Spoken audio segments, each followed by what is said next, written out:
Good evening, everybody, and welcome inside the Edward T. Barry Ice Rink on the campus of UMass Boston in Boston, Massachusetts.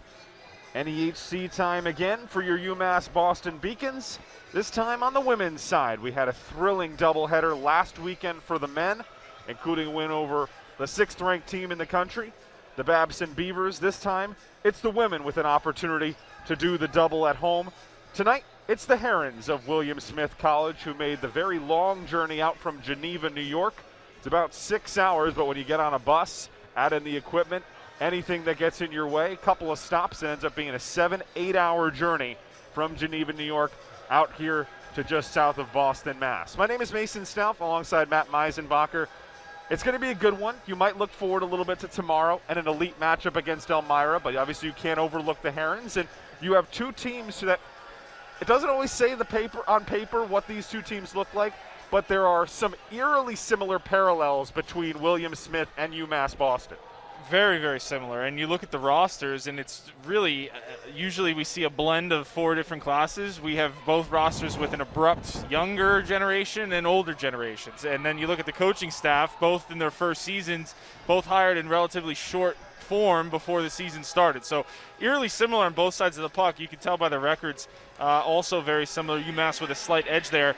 And then tonight, these teams have played before, but going to be their first actual conference matchup. So very similar on both sides of the coin here tonight, and it's going to be interesting to see as we get close to the initial puck drop here who gets the early advantage. These teams last played back on January the 6th of 2018. It was a 3-1 win for the Herons. This is actually a William Smith team that splits a campus with Hobart College, but Hobart doesn't field women's hockey. They do on the men's side, and they are in the NEHC, and they are a force to be reckoned with as well. You'll see them play the men in just a couple of weeks. But you take a look at the all-time series. The last time the Beacons won it was back in 2016 when they won 3-2 in overtime. They've only played 7 times, but that will obviously increase now that both teams are in the NEHC. William Smith actually played their first ever game at the Edward T. Barry Ice Rink back in 2014. It was Halloween, and the Beacons won that one by a score of 4-1. We do want to take you back to the last time that UMass Boston played at home. It was a convincing 7-1 thumping of New England College, and we take a look at those highlights as the teams take the ice for their final warm-ups, and we have puck drop coming up in just a few minutes.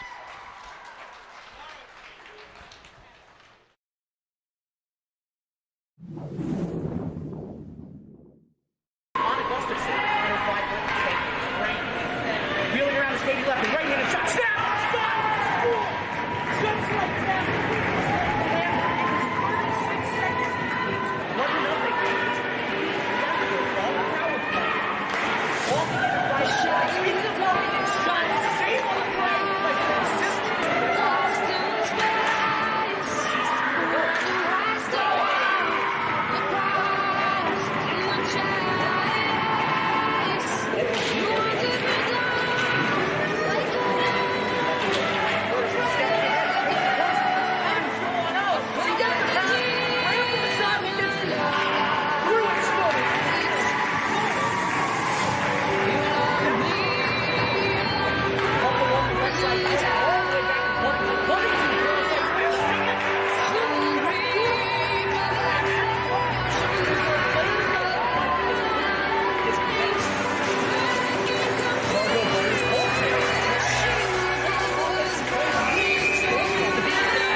Just about set to get this one underway. The teams retreat to their benches.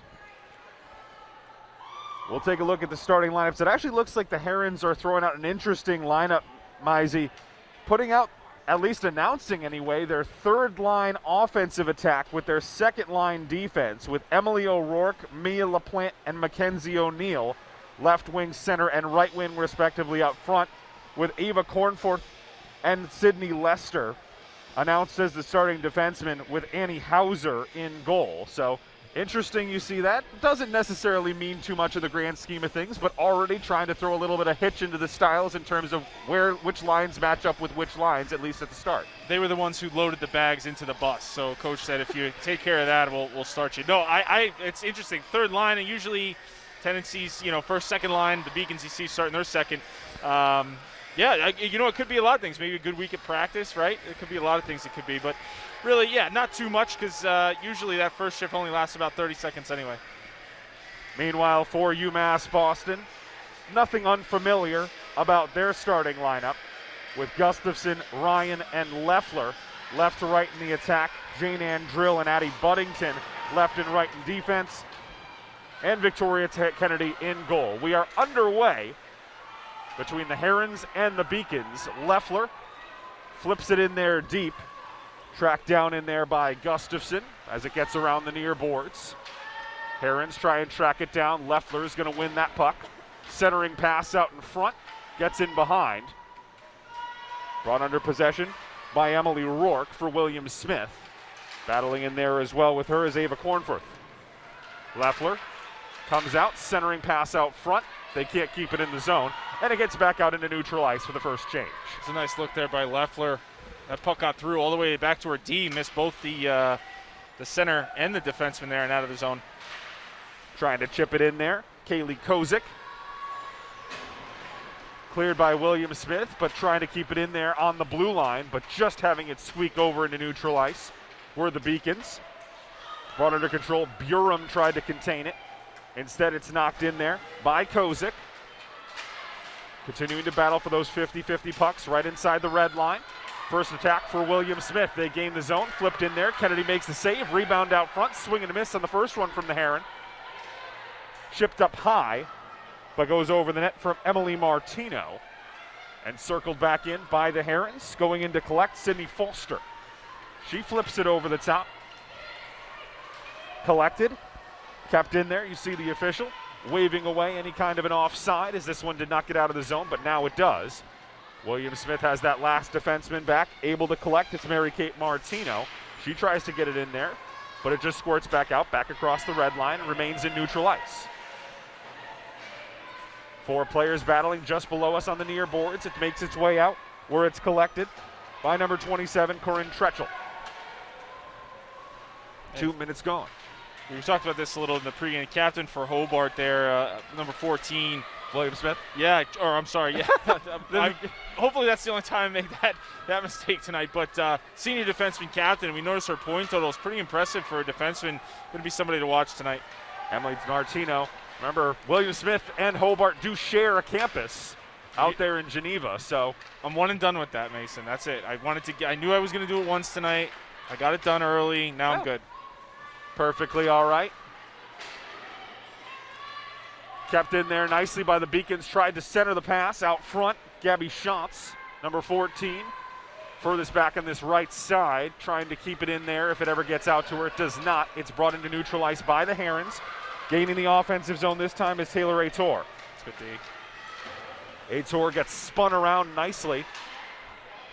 Good back check play by Melina Maggio. One of the players we didn't see much the last homestand, Maggio, number 20. But does good there.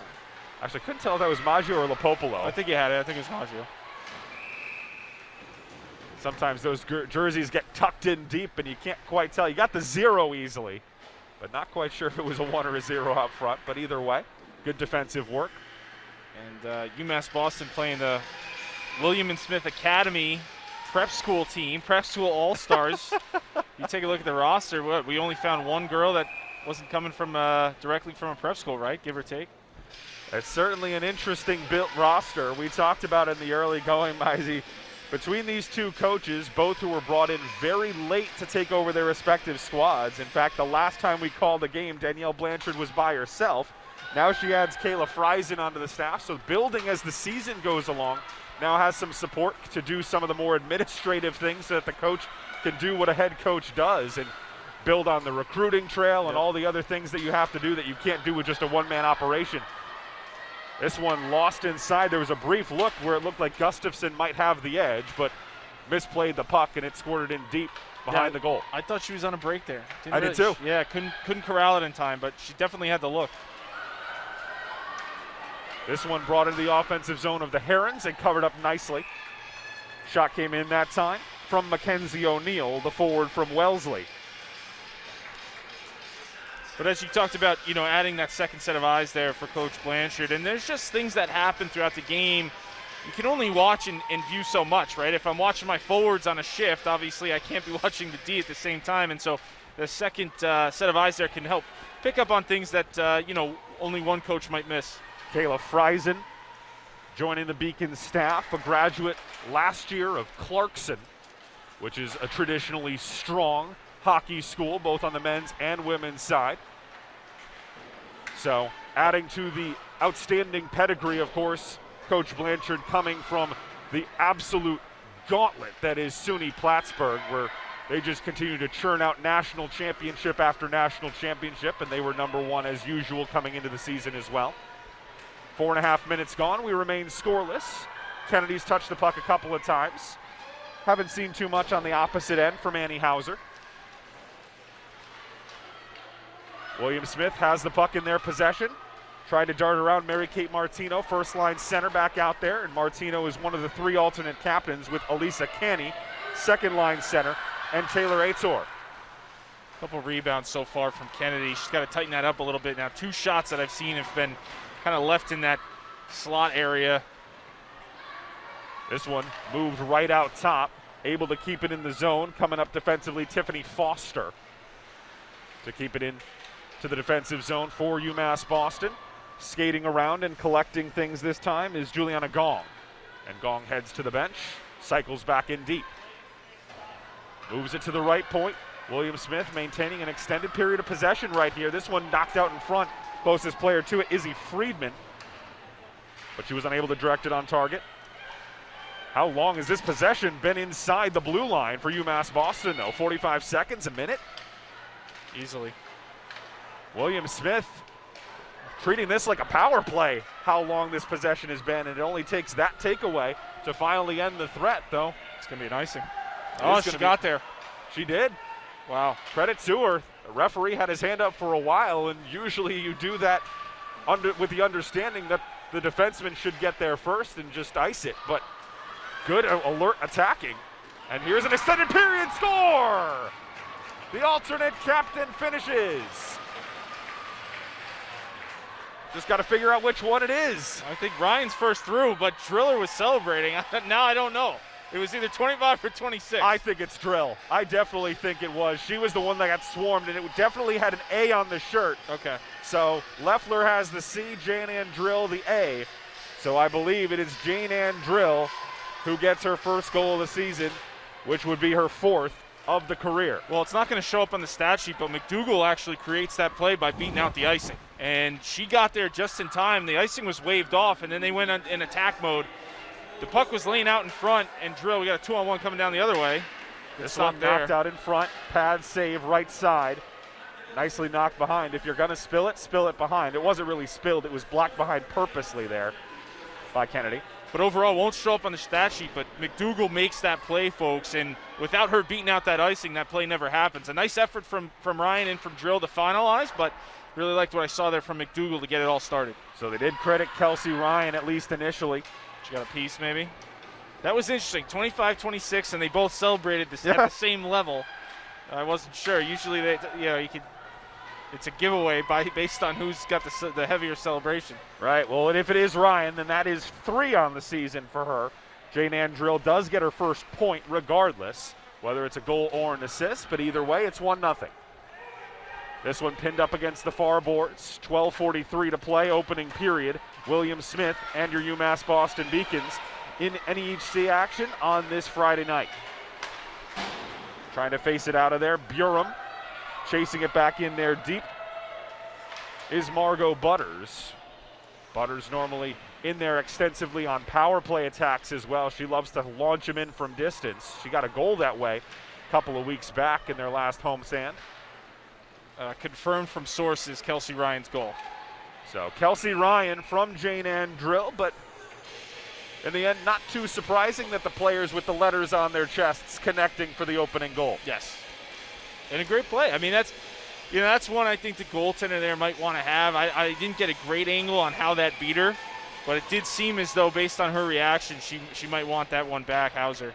And credit once again, we talked about it, McDougall creating the play. That play never happens if the puck is, as it probably should have been, iced down to the other end of the rink, and it wasn't because McDougall did not give up on the play. William Smith might have given up a little bit on the play, expecting the icing. McDougall touches the puck, and the attack comes from there. And even if they don't score, right, we had just talked about them having a very long shift, the Beacons. They needed a change, so at the very least, she knew she was going to get them a change, and it turned into best case scenario, puck in the back of the net. Mary Kay Martino cycles things out for William Smith, but bringing the puck right back into the zone is Shantz.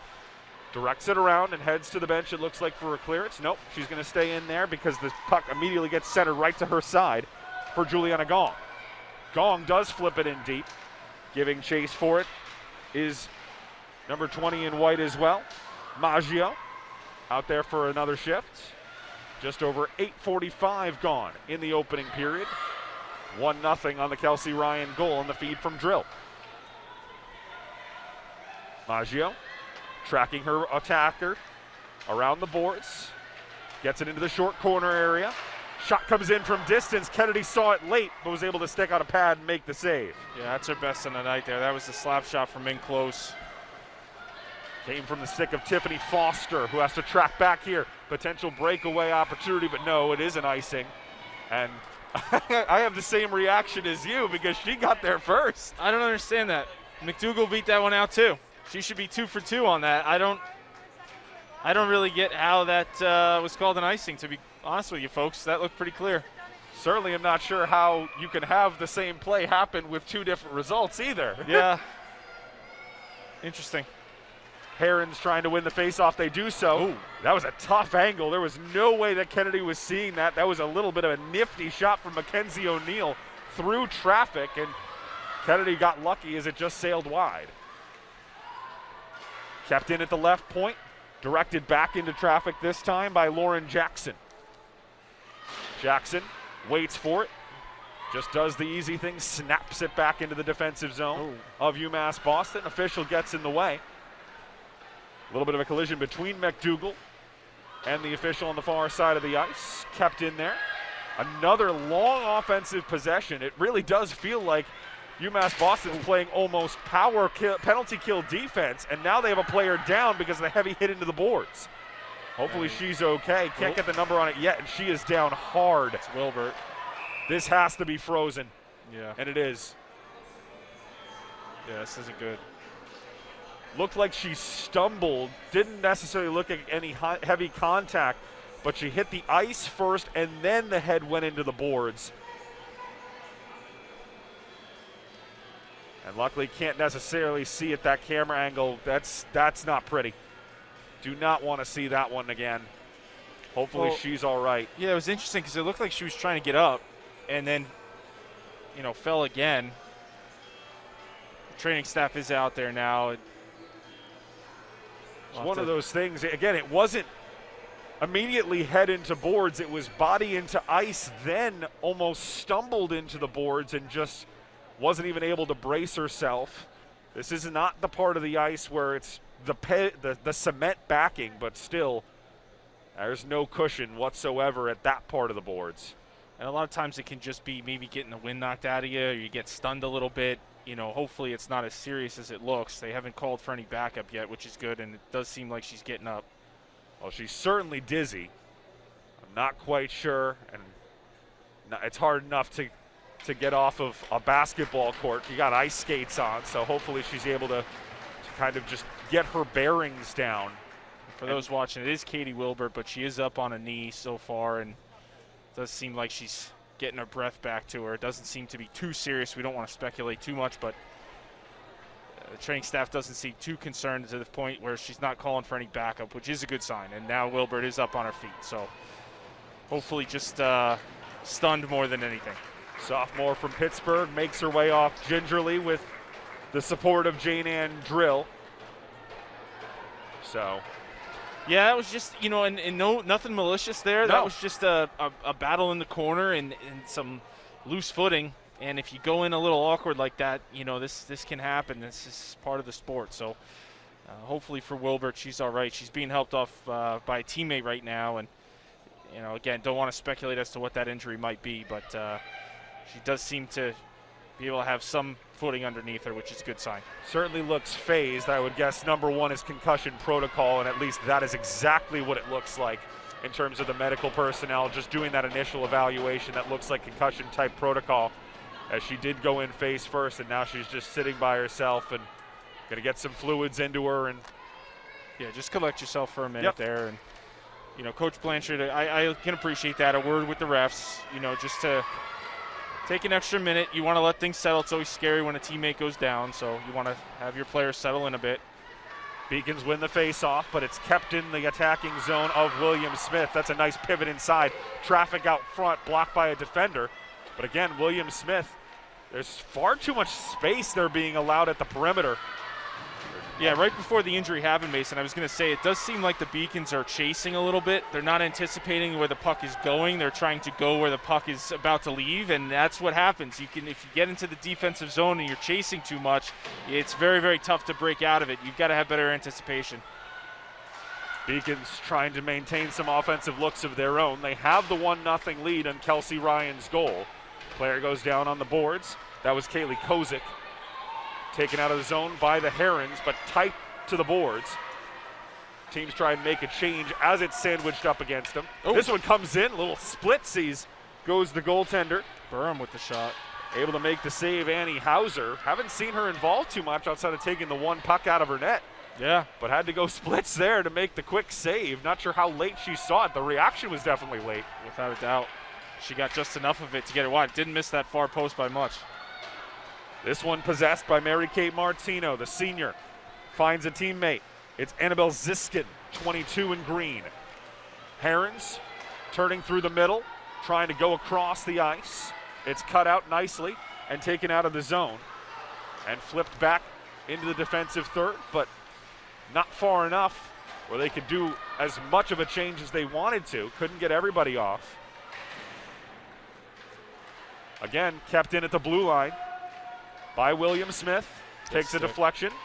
Again, held in right on the line. Cycled in deep. Trying to battle for it and winning back is Gabby Shantz. Shantz has it on her stick. Can she pick out Ryan? Nice pass.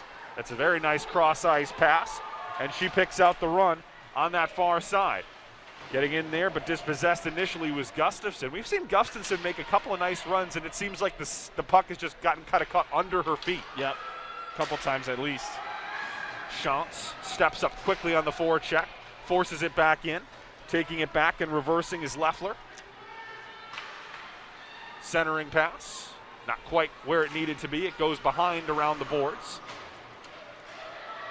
Beacons trying to apply some pressure, keep it in their offensive zone for an extended period of time. This one's kept in nicely by Margot Butters. Butters in front, and this one's held by the goaltender. Yeah, good shift there by the Beacons. And as you mentioned, that's the first time we've really seen them possess in the offensive zone. They're up 1-0, but it's really just been off the rush and some quick plays. That's the first time they were really able to keep that puck in the offensive zone for a while, and you can see there now an in-zone draw. See if you could build off that good shift with the second one here. It does feel like, at least offensively and on the defensive end as well, things are being taking a little bit long to develop, but that's actually helped the offense at least possess the puck in the offensive zone.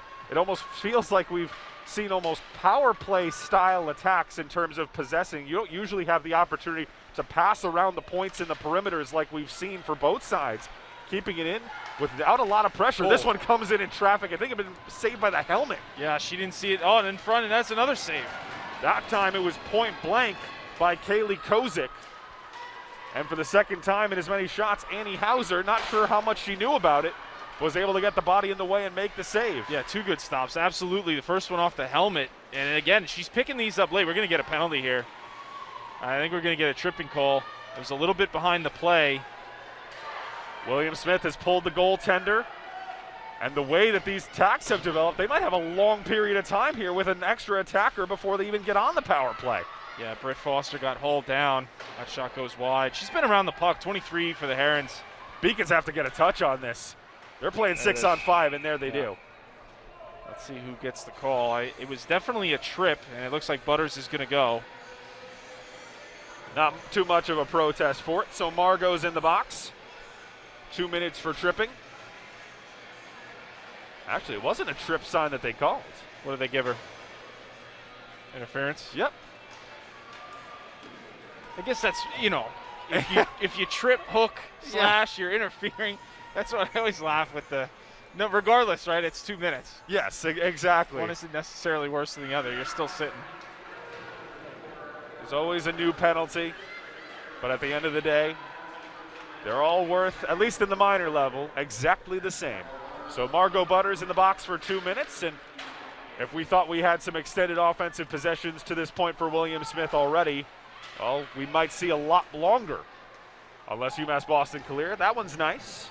Comes out towards center ice. Emily Martino collects. And I was just going to say a quick update there for the folks at home. Katie Wilbert is up next to the bench. She does seem to be okay. The training staff isn't paying too much attention to her at this point. So, again, for those watching that may be concerned, she does seem to be in good standing at this point. Doesn't have her helmet. Not sure if she's going to be back yet, but no cause for concern at this stage.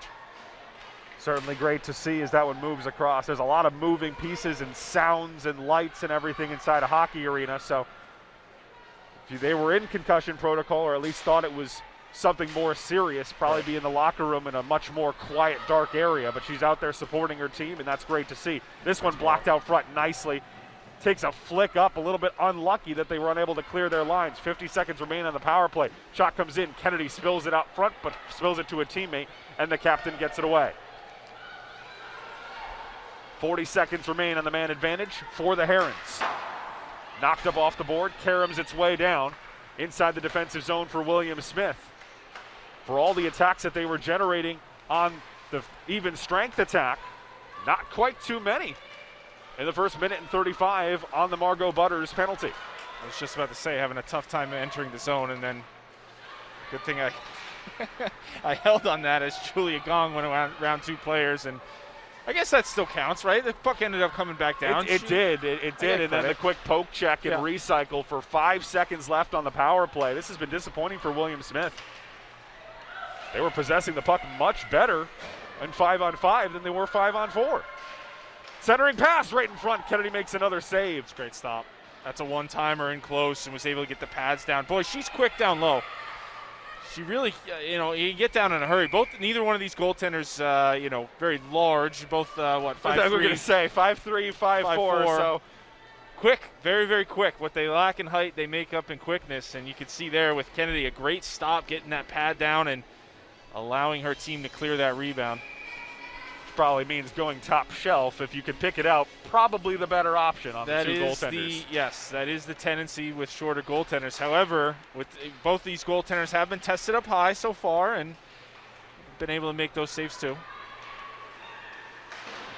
Some nice quick reflex saves on both sides. We saw save with the helmet, a nice 1-2 combo from Hauser, and this one makes its way through. Just as we're complimenting the goaltender, she goes 5-hole.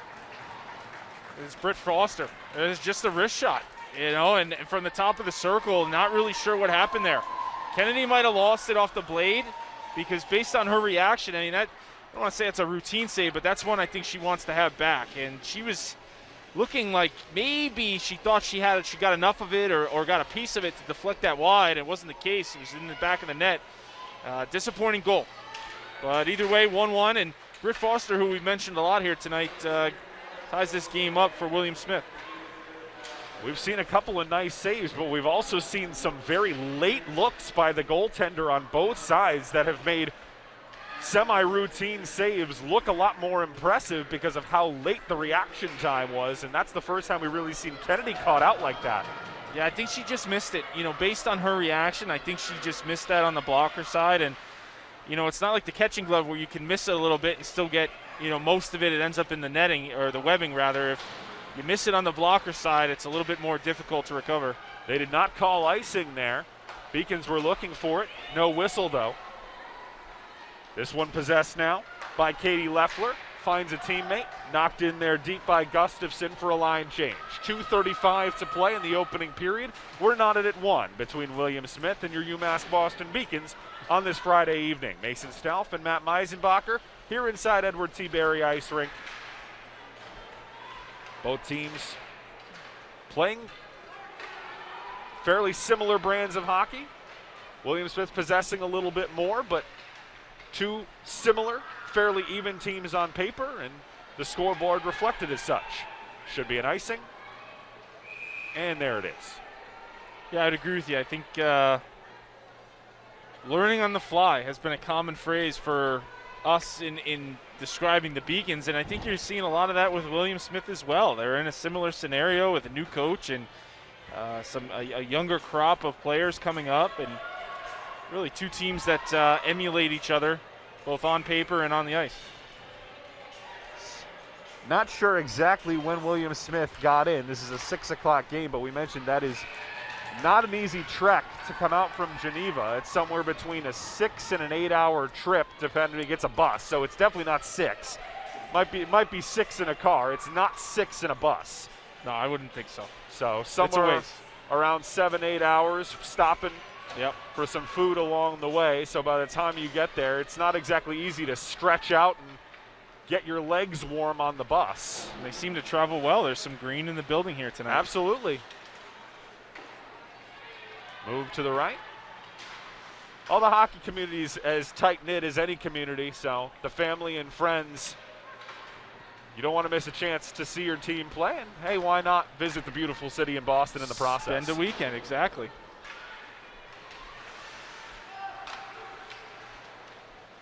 Take it away with 90 seconds to play in the first period. Knocked in deep there. Beacons go to change. It's retrieved by Foster.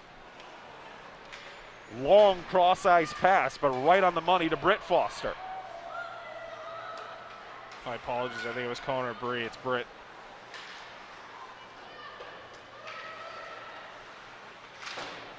Britt Foster and Tiffany Foster are twins. So we'll have to make sure we keep that in line. So the two twins were connecting on that most recent pass with 55 seconds left. Both out of Danvers, Mass. Attended the Berwick Academy. Tiffany's number 47, with Britt, the goal scorer, number 23. 40 seconds to play. Launched in around the boards. Chased down in there by Gabby Schatz. Schatz keeps it alive where Hannah McDougall battles for it against the boards and takes it away. I'd be curious how they landed on those numbers. You know, usually with twins you see, right, 1, 2, 20, 21, something like that. What, 23 and 47?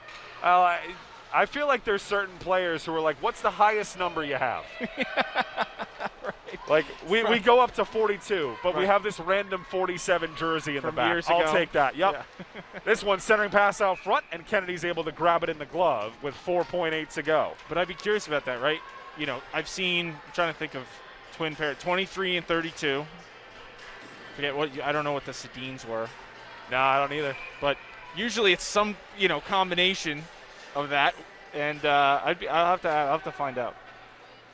This one face-off circle covered again, so we'll have exactly 1 second left. That's a nice little face-off play by William Smith to get the shot attempt. Didn't quite get the connection. Pull the goalie. Pull the goalie. If you're William Smith, you got a second here. They're not going to be able to ice it in time. Get the extra skater. No.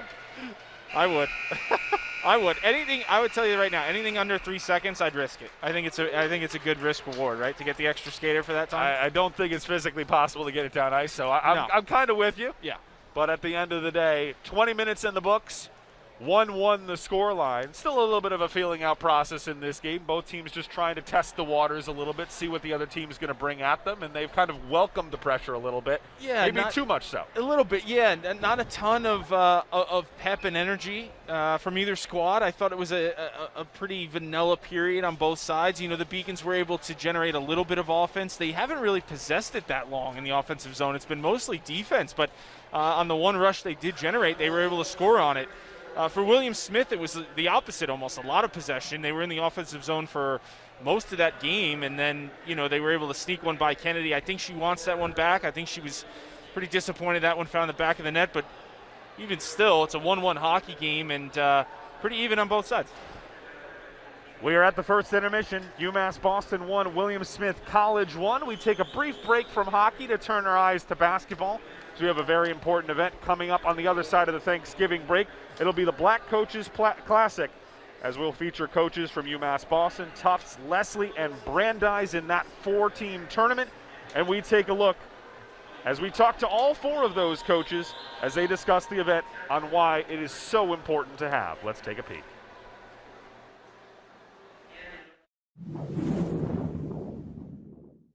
The concept for the event came to me just kind of through talking with other coaches in the business on both men's and women's side. I think the common theme was that we all were a little frustrated at times when we were assistant coaches with, you know, kind of the lack of advancement and the stigmas that were being placed on us as, you know, only a recruiter, things of those sorts. So, you know, kind of came out of that, I think, with conversations, and I think, like everybody, I spent a long time and a lot of hours on Zoom with a lot of conversation and access to coaches that I probably wouldn't have had in a normal year. My first reaction was it was a no-brainer. I've known Jay for a long time, and, you know, obviously with everything that's gone on over the last couple of years with social justice and, you know, athletics and just the world in general, I thought it'd be a great opportunity for us to be part of it. You know, I think the event would have been important 18 years ago. I think the event is important now. I think with everything going on, I think it's important. You know, we've read all those statements of support, you know, all these departments, athletic departments and coaches and schools.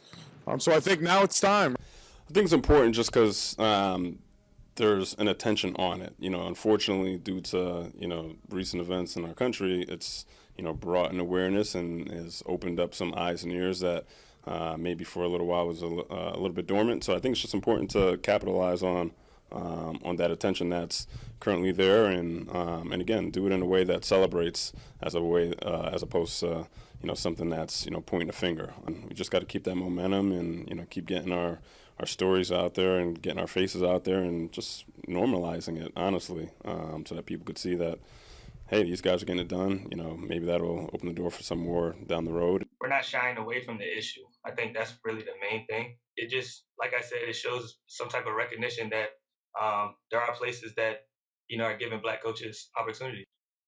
You know, I think that this event is, you know, a step in the right direction. Of course, it's a lot more things that, you know, need to improve in society. But I think, you know, having an event like this and, you know, putting some light on it is definitely a step in the right direction. A great way to shine a light on, you know, the awareness of, you know, the amount of Black coaches that are at the D3 level in our state, but also to celebrate the coaches that are, you know, at this level and doing it. And I think there's a certain responsibility that comes with, you know, being in the seat that I'm fortunate enough to be in. And, you know, I think the more that, you know, we could bring light to it and awareness to it, to hopefully set the path for, you know, future guys to follow, as well as also showcase, you know, what we're capable of as Black men coaching. It gives a lot of recognition to, you know, the Black coaches and I guess all the Black people that would like to eventually get into coaching one day. Have an event like this, to have all of these Black coaches to coach against each other, all in the same event, I think that is rare. And I think it's a special event. It's going to help the growth of, you know, younger coaches believing that they have a chance to be successful, believing they have a chance to get a shot to coach at the Division III level of being a head coach. I think it definitely sheds light on some of the things that's been going on as far as, you know, minority coaches getting opportunities to coach. It's going to be one night where you get the chance to see 4 coaches coming from 4 really good universities compete. I hope that they're great games, great competition, and I'm sure that there'll be a high skill level for sure of competition. I'm just looking forward to all of that skill level to be shown, by programs that are ran by Black coaches. Obviously, I'm hoping obviously to get a win. That's one. Two, obviously just to interact with some of these other coaches going to be involved in the event, to have our players interact with their players, and to maybe form a bond that lasts for a long period of time, and also to show our kids in the other schools, their kids, that again, anything's possible if you put your mind to it. And for our players, I think it's important for them to be able to see Black faces in a position of leadership. Not that that they don't see that or that they don't appreciate it, but I think the more the merrier. The more examples that they could get to see that Black people could be in these roles, the better. Because when they graduate, they're all going to be in positions to either work for Black people or potentially have to hire and make decisions on Black people. So I think the more positive examples that they could have as they embark on their professional careers is the best thing that hopefully this event could continue to provide. So I hope that we can have more faces on the television. So I hope that more kids, now that they're younger, they're watching the game, they're mesmerized by the faces on TV the way I was mesmerized by John Thompson, John Chaney, Nolan Richardson, Doc Rivers, those guys, and even following for Charlie Titus, right? So I want young kids now to look over on the bench and see, like, hey, that guy's in charge of $1 billion corporation, the Celtics. That guy's in charge of the world-renowned university, Tufts, Brandeis. That guy went back and played for his alma mater, and now he's, the head coach there, Leslie. So, that's what I want from it. I want other people to take things from it. I just want to be able to give.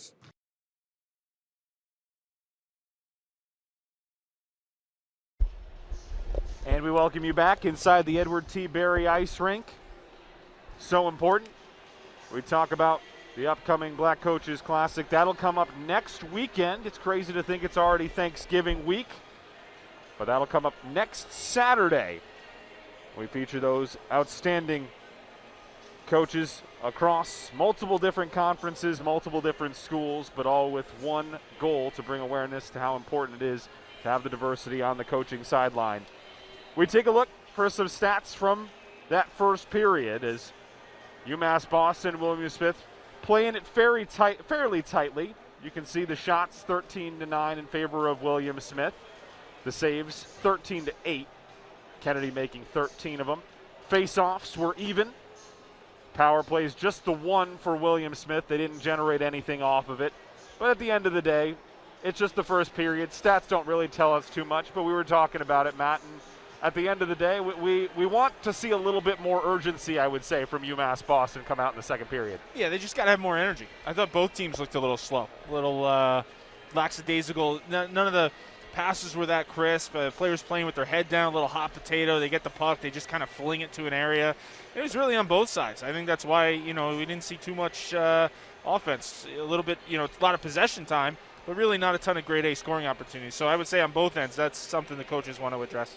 Surprise, you have a team that travels 7-8 hours and you let them bring the game to you instead of trying to put them under a little bit of pressure and see if you can see how warm their legs are after that long trip out here. But at the end of the day, 1-1 after 20 minutes of action. We take a look around Beaconville.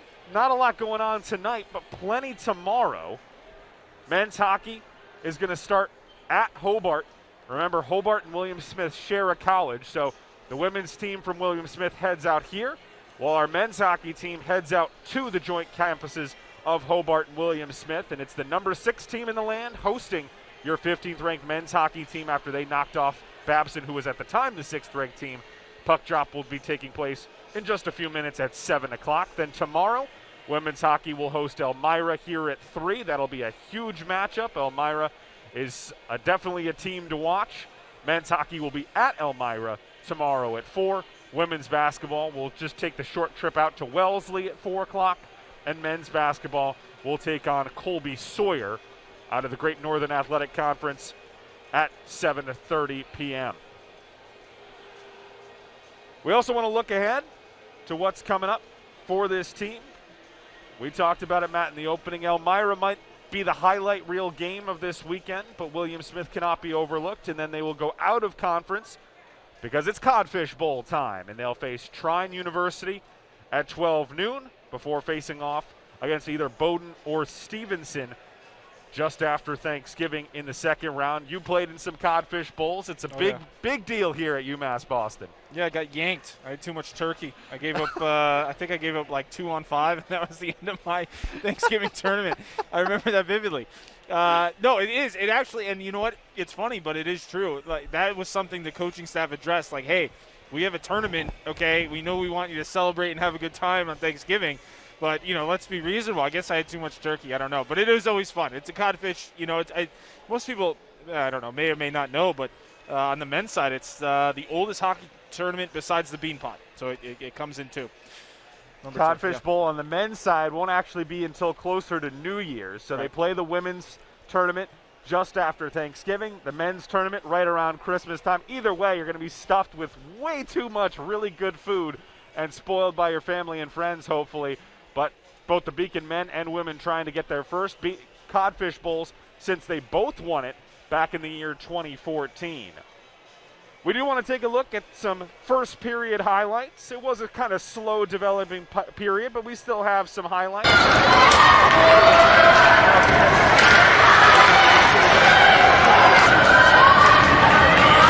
It looks solid. The rebound control was a little bit suspect, not so much on that shot. And then here's the goal by the Beacons. It's just a kind of a broken play. And again, McDougal creates that play. You saw her in front here. You'll get another look at it. You know, McDougal beat out that icing. This play doesn't happen without 22 there. And then this shot just kind of beats the goaltender. She didn't get a good read on it. It was in the back of the net, and Beacons took a lead there. You'll see another Kennedy save here. And I thought overall, as the period went on, she came away with some big ones late. That's that shot that went off Hauser's helmet there. A good stop by Kennedy here, and then I think this is the goal. You're just going to see it's a wrist shot, really. Just a strange, I don't know, maybe if it had some spin on it. Sometimes pucks, if they come off the blade a little weird, can actually dip a little bit. And that's a good look there, folks. You know, you can see based on her reaction, it looked like she kind of extended that arm out, and the puck was actually closer to her chest or her core more than she realized. So just kind of a fluky play there, but that's what made it 1-1, and that's where we stand. Well, this game's kind of developed slowly, and we've seen almost feels like delayed reactions across the board. Everybody's a step slow from the goaltenders to the skaters as well.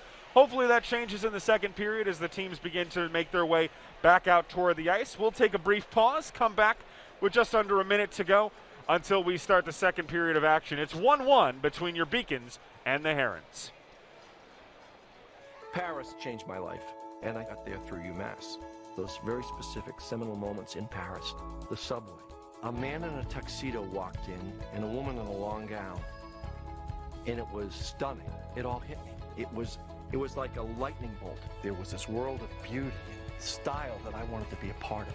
That was the beginning of the journey. And that all came through the University of Massachusetts. And that was really a key moment for me. That's one of those moments you never forget. The University of Massachusetts Boston. It's just minutes from downtown, and the Princeton Review calls it one of the best values in the country. A nationally recognized institution of academic excellence and research, UMass Boston offers more than 150 undergraduate and graduate programs, 16 Division III sports, and more than 100 student organizations. To learn more about the opportunities waiting for you at UMass Boston, visit in person or online. UMass Boston, a research university with a teaching soul. Celebrate the soggy shoes and the slow starts. Celebrate the lessons learned along the way.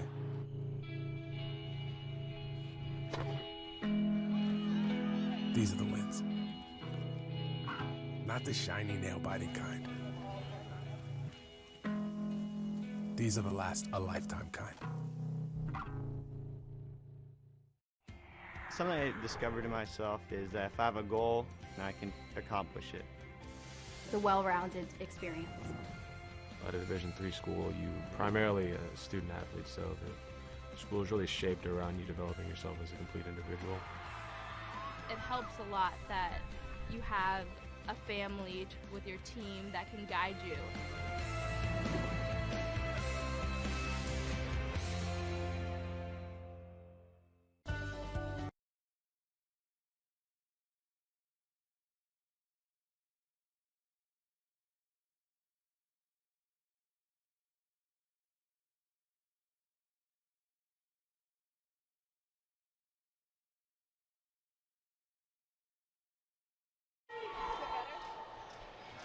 Just about set to get this second period underway. It's 1-1 between William Smith and your Beacons. Teams have returned to the ice. Can we get a little bit more action in this second period than we saw in the first? They better set the clock here. Hold on. That's the second time. We talked about it. They were so itching to go, these two teams. They were ready to announce starting lineups about 6 minutes before we needed to be. And now they're ready to go in the second period. See if it translates. I mean, I'm all for getting home a little bit earlier on a Friday, but somebody tell the score tender. I'm getting hungry. I got a That's date so at true. an Italian restaurant. So true. Oh, I got some pasta waiting for me. Nice shot. I love there. that. Hey. In case anyone was wondering. I mean, now I'm a little jealous. I'm pretty sure by the time I get out of here, what's going to be open near my house? I think that's Qdoba. Right. I think Qdoba's probably sick of me at this point, but always a good meal. It is. Around the boards, 36 seconds gone. William Smith gets it off of a difficult carom off the boards. Tried to go backhand that time. Shot was blocked out in front by Alyssa Caney, excuse me. Taken out of the zone. Leffler darts in there, but taken away in front of her. Now trying to get in there, Gustafson. Seems like, does feel like someone tied like a pound weight on everybody's skates. A little bit. It just, well, let's see. I mean, first and foremost, let's see if we can get away. It was a hot potato in the first period. Anybody who had the puck was just kind of flinging it. So let's see if we can connect on some passes, and then the rest should fall into place. Kept in the zone at the blue line by the Beacons. Turning around is Rachel Burum. Burum sends it in deep around the boards, trying to shield things up there. Corinne Tretchell, and she's able to pin it in there and get some help from a teammate, Wilbert, who is back out there. No, that's not Wilbert. I'm sorry. That's Kozik. Yeah. We did want to look for Wilbert. We haven't seen her yet. This should be an icing, and it is. But we will keep our eyes out for 17 in white if we can see her. If she has stayed in the locker room or she has come back out to her team's bench.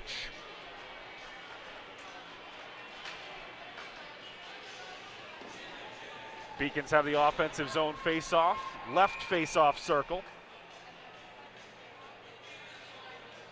Bit of a size disadvantage when it comes to that face-off, my goodness.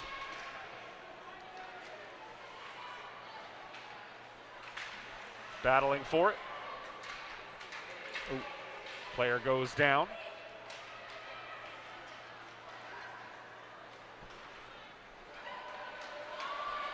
Taking it out of the zone is Sydney Foster.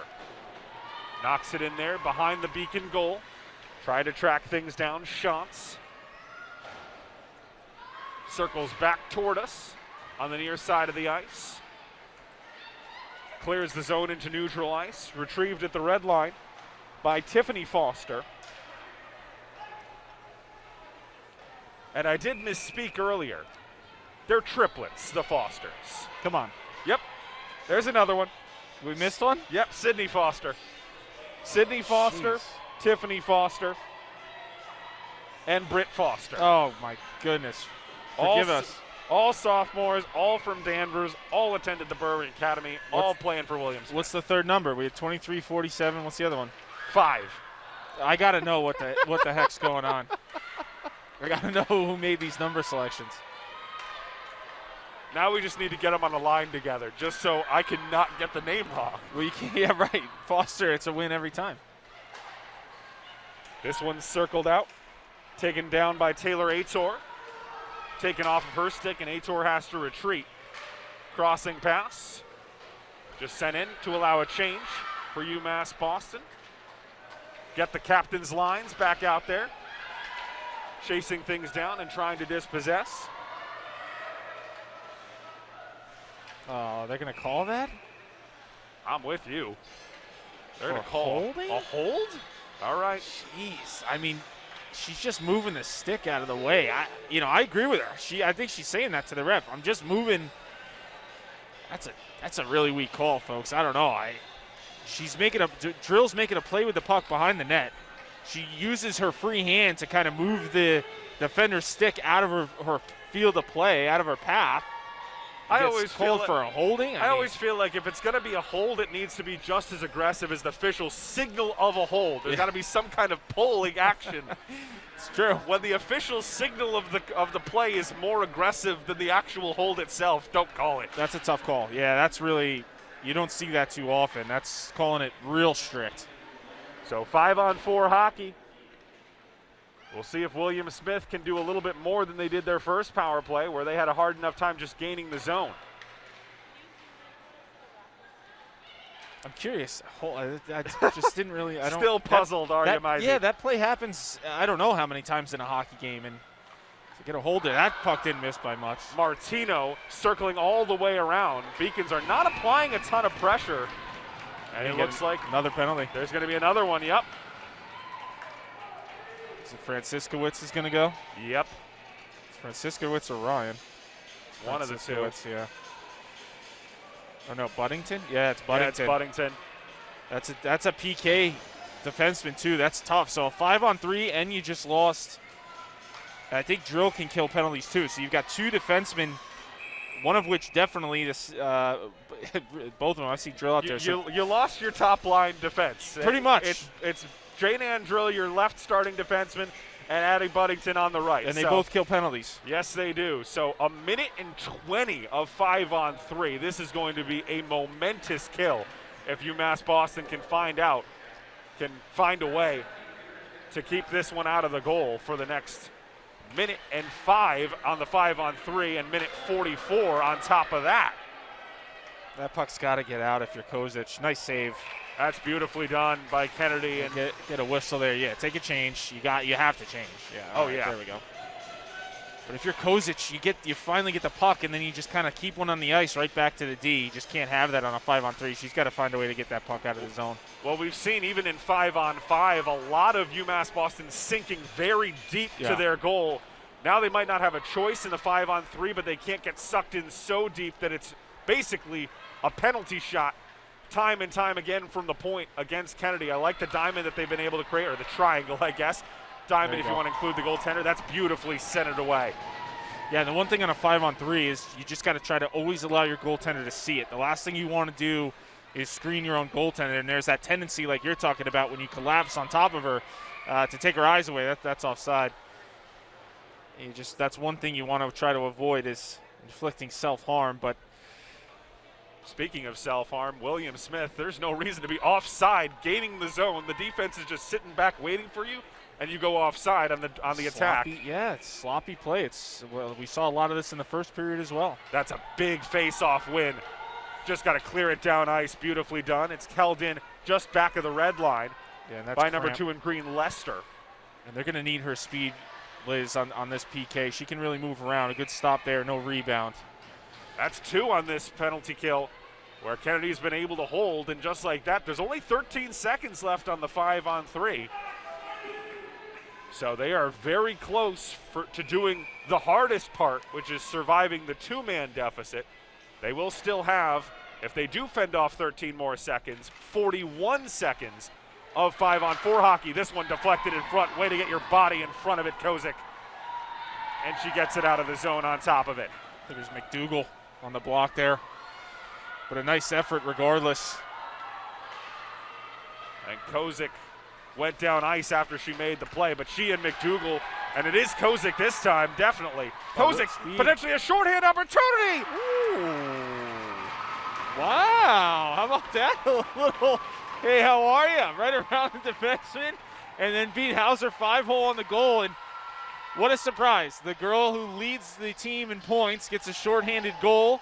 She was able to intercept that puck in the neutral zone and then make really 2 nice stick handling moves. That's what she's known for, folks, is her offense.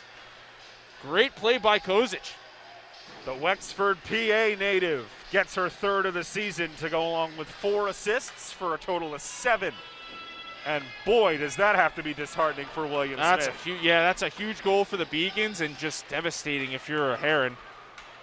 5-on-3. You still have a 5-on-4 for another 22 seconds, so don't fall asleep if you're the Beacons and give up one on the power play. If you can kill off, this would be, boy, what a momentous turn of events. That's no contact, just spilling it for the Herons. It's not go all the way down, and that should do it for this power play. Boy, what a big 2.5 minutes for the Beacons defensively, and then Kozik coming through offensively. Doesn't get much better than that on a 5-on-3. You end up with the lead. That's one of the rarer things in hockey.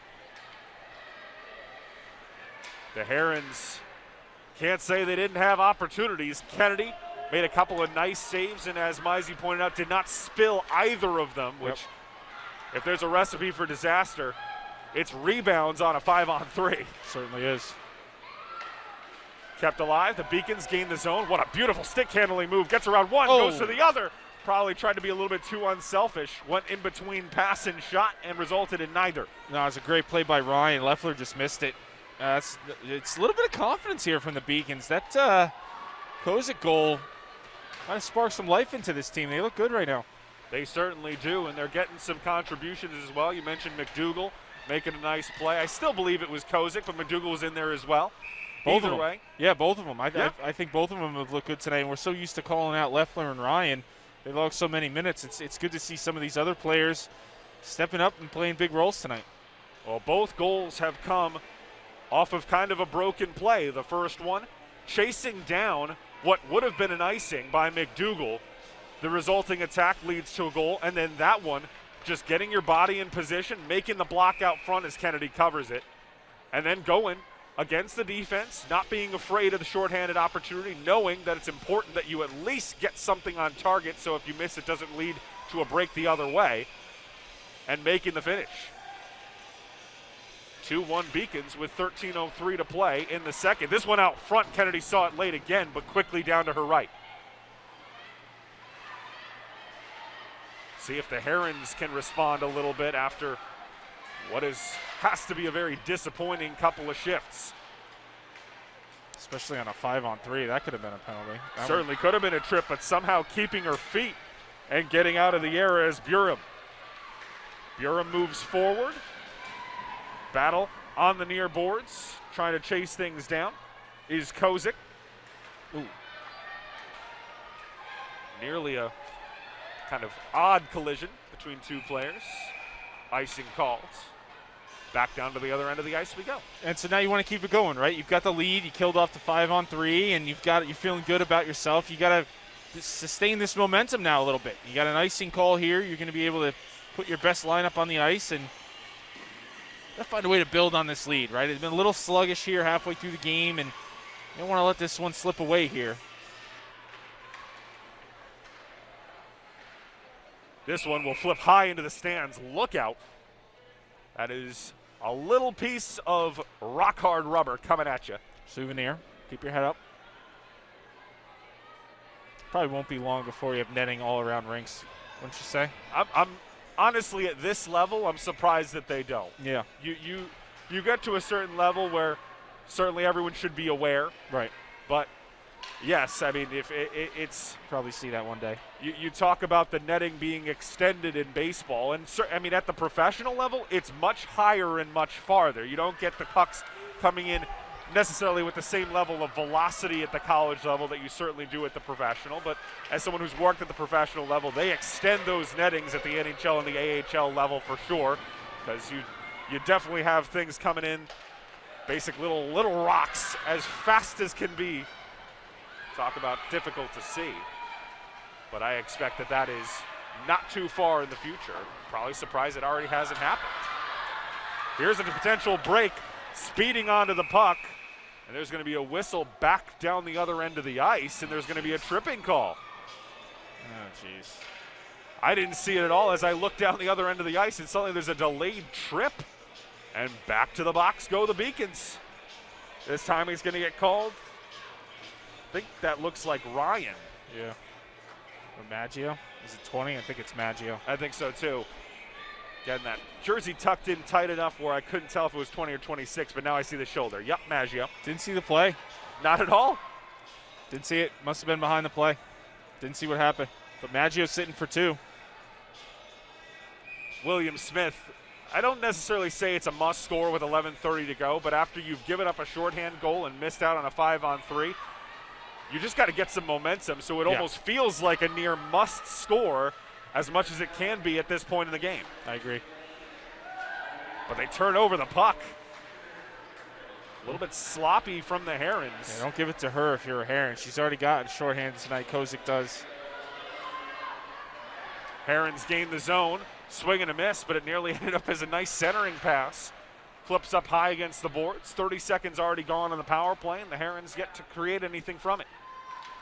Possessing, and I like the pressure being applied by the Beacons. They're not content to sit back and just allow pressure. They are pushing through and getting some stops. Yeah, I agree with you, Mason. And that comes from confidence. You know, not trying to, as you said, wait and let it come to you. Is being the aggressor on a penalty kill. And you can see already a minute or so gone by here, and see if it continues with the second unit.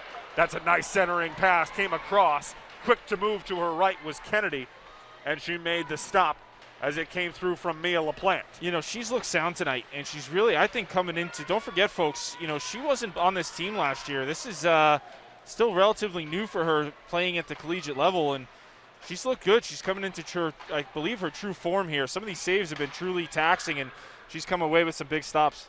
Knocked back behind by Gustafson in there on the penalty kill. Recycled to Lester. Lester moves it to her left. 30 seconds remain on the power play. Kennedy there again. Does rebound it, but rebounds it right to a teammate, and Margot Butters clears it down ice. You could just making Gustafson. Yeah, you could see the way she attacked that shot, right? And she's feeling aware of where she is in the crease. And yes, a little bit of a rebound there, but ultimately a good save on that slap shot. 10 seconds remain on another power play. William Smith definitely has had no shortage of opportunities with a man advantage, but it almost seems like they've played better without it. Back to full strength we go.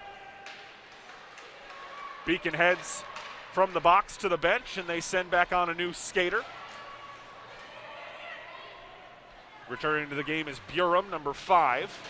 Both players go colliding into the boards on the far side. Players still down for William Smith. It's pinned up in between the legs. Don't want to say anything, but thank goodness that wasn't a guy.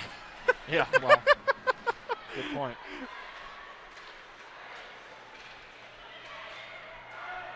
Knocked down ice, retrieved by William Smith. Cleared out into neutral ice, gets back down toward the blue line. It should be an icing. There's the call. Retrieved and brought to the other end by Jane Ann Drill, who had the assist on the opener to Ryan.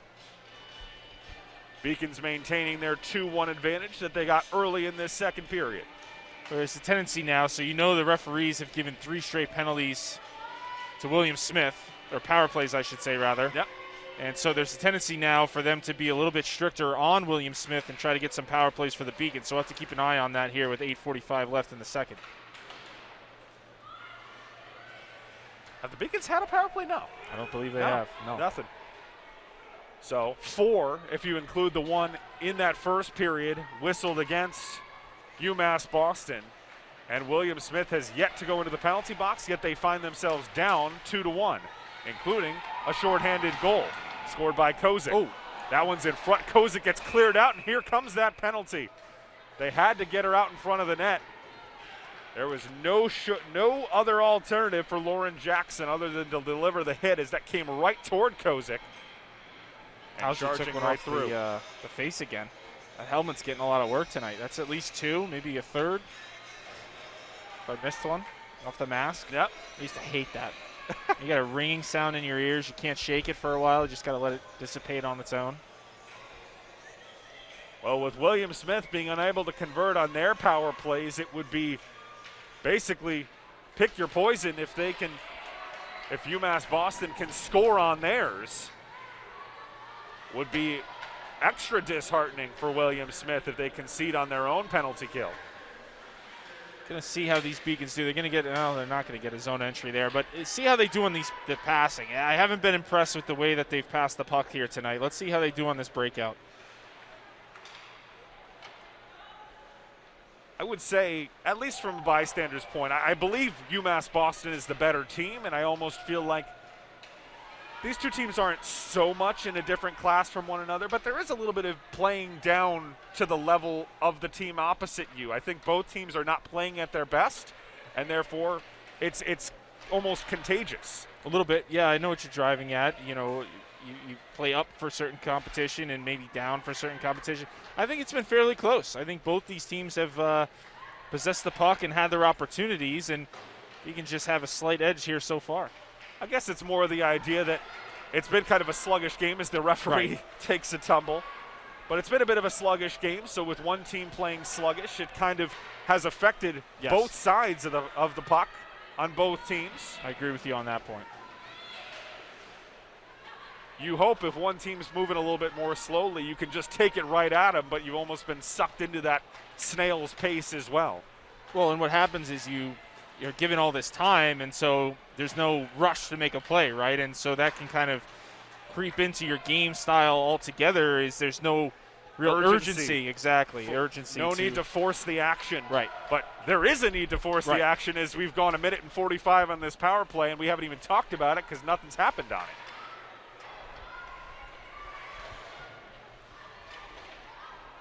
Just as William Smith has almost looked better at even strength hockey, the Beacons' best attacking opportunity on a power play didn't come on their own. As we're back to even strength again with 6:12 to play in period number 2. Knocked up ice. Here's an opportunity for a 2-on-1 break potentially for the Herons. Is there a centering pass there? They come in with a shot and it goes wide. Not sure if Kennedy got a piece of it. It's kept in at the right point. Yeah, Taylor Ettore tried to go far side there and just missed. Move to the right. Butters finds a teammate. Trying to collect it that time, Gustafson. Brought under control. Burum gets checked hard into the boards. Beacons make a full change. William Smith has the puck in their possession with 5:33 to play in the second period. Another player goes down hard. No foul called. Rightfully so. Just a coming together of two players. Taken out of the zone. Here's an opportunity for Gustafson. Gustafson leaves it for a teammate. Takes a deflection on the back check. Trying to find Leffler there. Yep. Stopped out in front before it could get to the goaltender.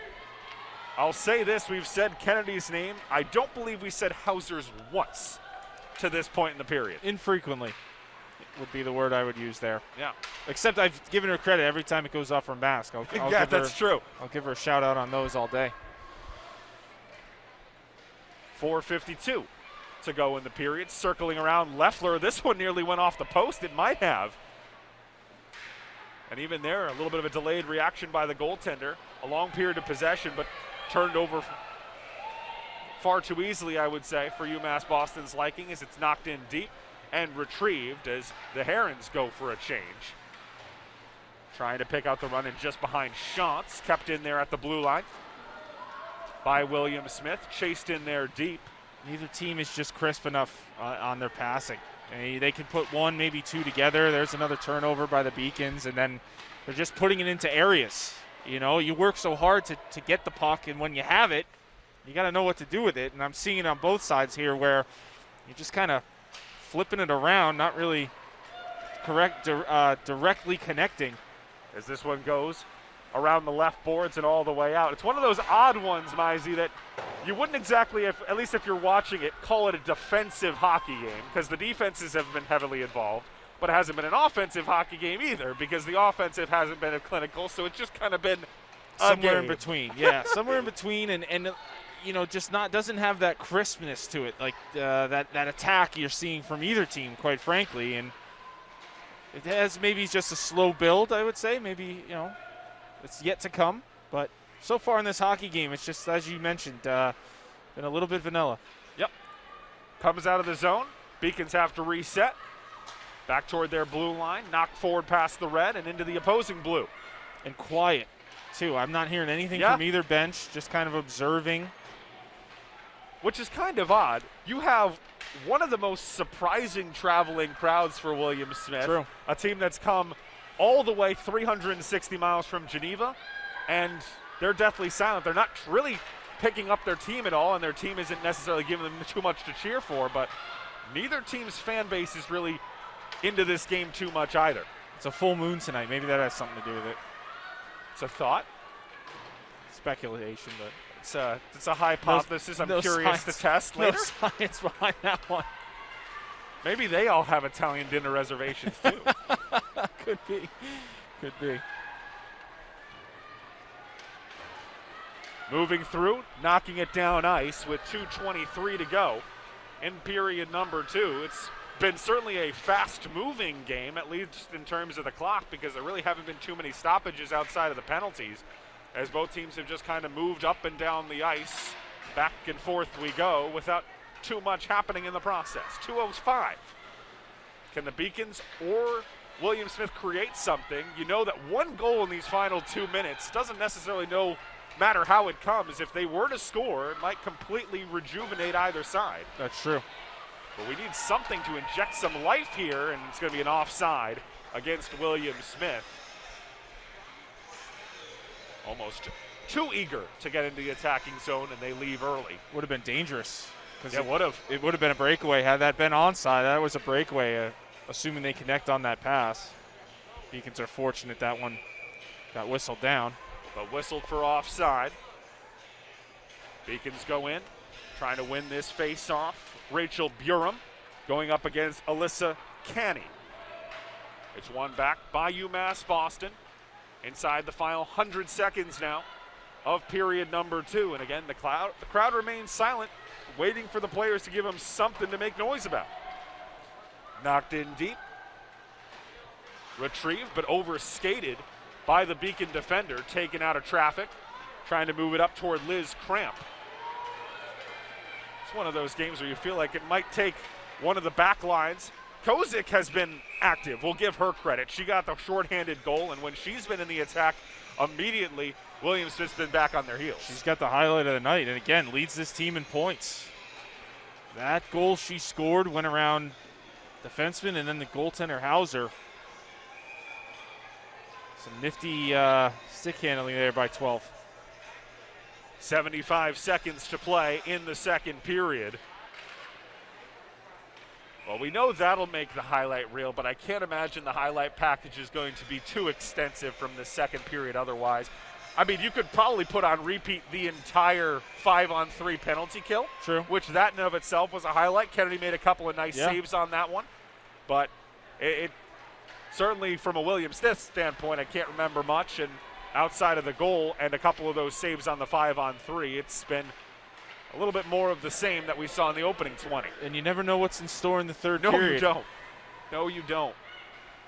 Called the game earlier today with 1 goal on 15 shots through 2 periods in a tournament. And then in the third period, 5 goals inside the opening 5 minutes of the third. There you go. Hockey's a weird game. We love it. Although if we try to understand it, we'll go insane. Which we might already be based on our conversations tonight. Could be, and there's no science behind that either. No. The testing of that hypothesis would be interesting. Hockey broadcasters are certainly a different breed. This will be an icing here. Yeah. Yep. So a chance. And just looking for a spark, right? If you're the Herons, you know, it's still a 1-goal hockey game here. 17 seconds left in this period. Boy, if you can get one late and go in 2-2, you know, spark some life back into this team, it's a big, important draw here. Yep, set play for Matt Cunningham's team. Can he create something off of this draw to get one last look at Kennedy's goal? They do win the draw. This one blocked out in front. That's nice defensive work. Goes down, but Burham did what she needed to do to make the block. 7 seconds remain in the period. William Smith darting forward. Can they get one last centering pass with 3 out in front? Take it away, and that will do it for period number 2. Good effort by Liz Cramp at the end of that period there. She was firing to that blue line, was able to intercept that puck and get it out of her offensive zone. A 2-1 hockey game here for the Beacons, and a nice goal by Kozik to take that lead. It's been more of the same in these first 2 periods. Kind of still waiting for things to start to boil, but nevertheless, the Beacons will take a 2-1 lead into the locker room after 2. Certainly has not been the most riveting close hockey game, but it is a close hockey game nonetheless. As we head to the second intermission, where teams will retreat to their locker rooms and see if either side can incite a spark heading into the third. We did have one incredible semi-low scoring hockey game, at least by the men's hockey team's standards, last weekend against the number 6 team in the land, the Babson College Beavers. And we want to take a look at those thrilling highlights from what was a Beacons 4-3 victory last Saturday.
And we welcome you back. Edward T. Berry Ice Rink, 40 minutes in the books. It's been a fairly fast 40 minutes because, to be perfectly frank, there hasn't been too much happening. We do have 3 goals, including a really nice steal and score on a shorthanded play by Kozik. So give her credit.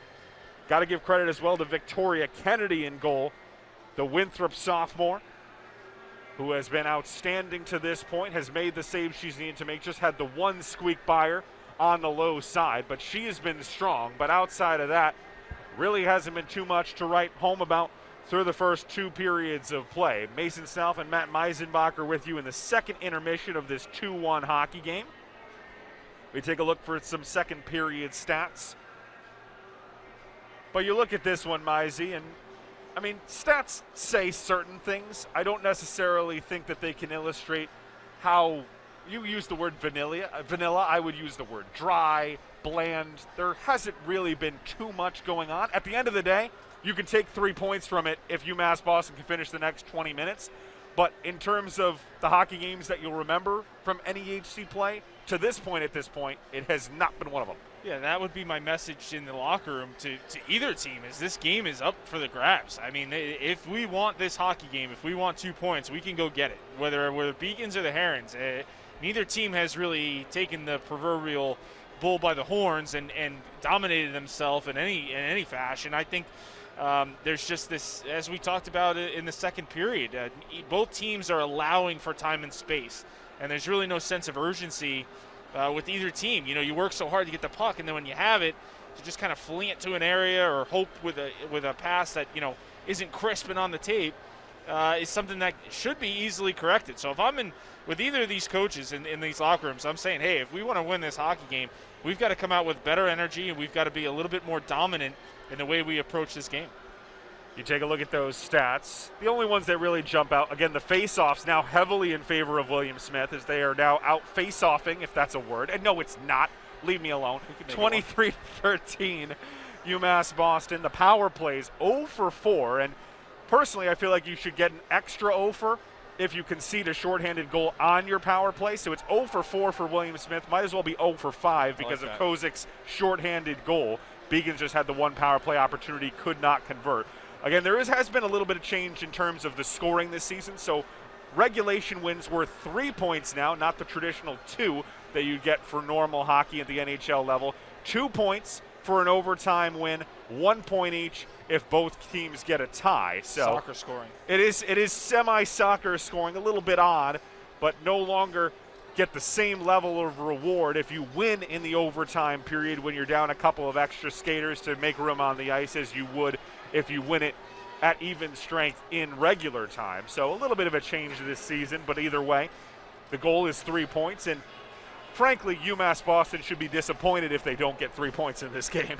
Well, they have not done enough to win this hockey game quite yet. I know they have the lead, but yeah, you know, and obviously that's the only stat that matters, quite honestly, but there's been not too much in this hockey game that I would say has been a positive. The goaltender looks good. They've made a few good plays, the Kozik goal, obviously, and they've had a few good offensive opportunities. But this isn't a game where you're like, wow, we're really taking it to them. It's 20 minutes left to really solidify either a win or let one slip away. We take a look around Beaconville as we have men's hockey in action. They are tied, 2 ranked opponents. Hobart, the sister school of William Smith, out in Geneva. And your men's hockey team ranked 15th right now in the latest poll. They are knotted at 1 after 1. And then tomorrow, another busy day with women's hockey hosting Elmira at 3, men's hockey at Elmira at 4. Elmira newcomers to the NEHC, so that'll be some new matchups for your Beacons. Women's basketball will take the short trip about 30 minutes down the road to Wellesley College. They tip at 4, with men's basketball facing off against Great Northeast Athletic Conference foe Colby Sawyer at 7:30 p.m. that time we'll tip. We also want to take a look at some men's basketball highlights. Their most recent game against Bridgewater State, a 31-point victory. Beacons drubbing 79-48 on Wednesday.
Plenty of highlights from men's basketball's convincing victory, 79-48 over Bridgewater State in Wednesday's home opener. We do want to take a look at the NEHC scoreboard as we have a number of games going on around the conference. Castleton, the Spartans, leading the Vikings of Salem State 2-0 after 2 periods there. Plymouth State trails the Huskies of Southern Maine 3-zip at the end of 2 periods. Elmira and Johnson and Wales, they are still in their first period or just getting toward the end of it as that puck drop happened at 7. And Riviera at New England College, that game was canceled. We take a look ahead. Can't look ahead too much into tomorrow because we still have 20 minutes to play today, and hopefully there's a lot more action than we've seen through 40 minutes in the final 20. But the game ahead tomorrow is Elmira College. That'll be a big one. Elmira certainly has been circled on the schedule. And then it's time for the Codfish Bowl. We talked about it in between the first and the second periods. But Trine University will be the first opponent at noon on the 27th.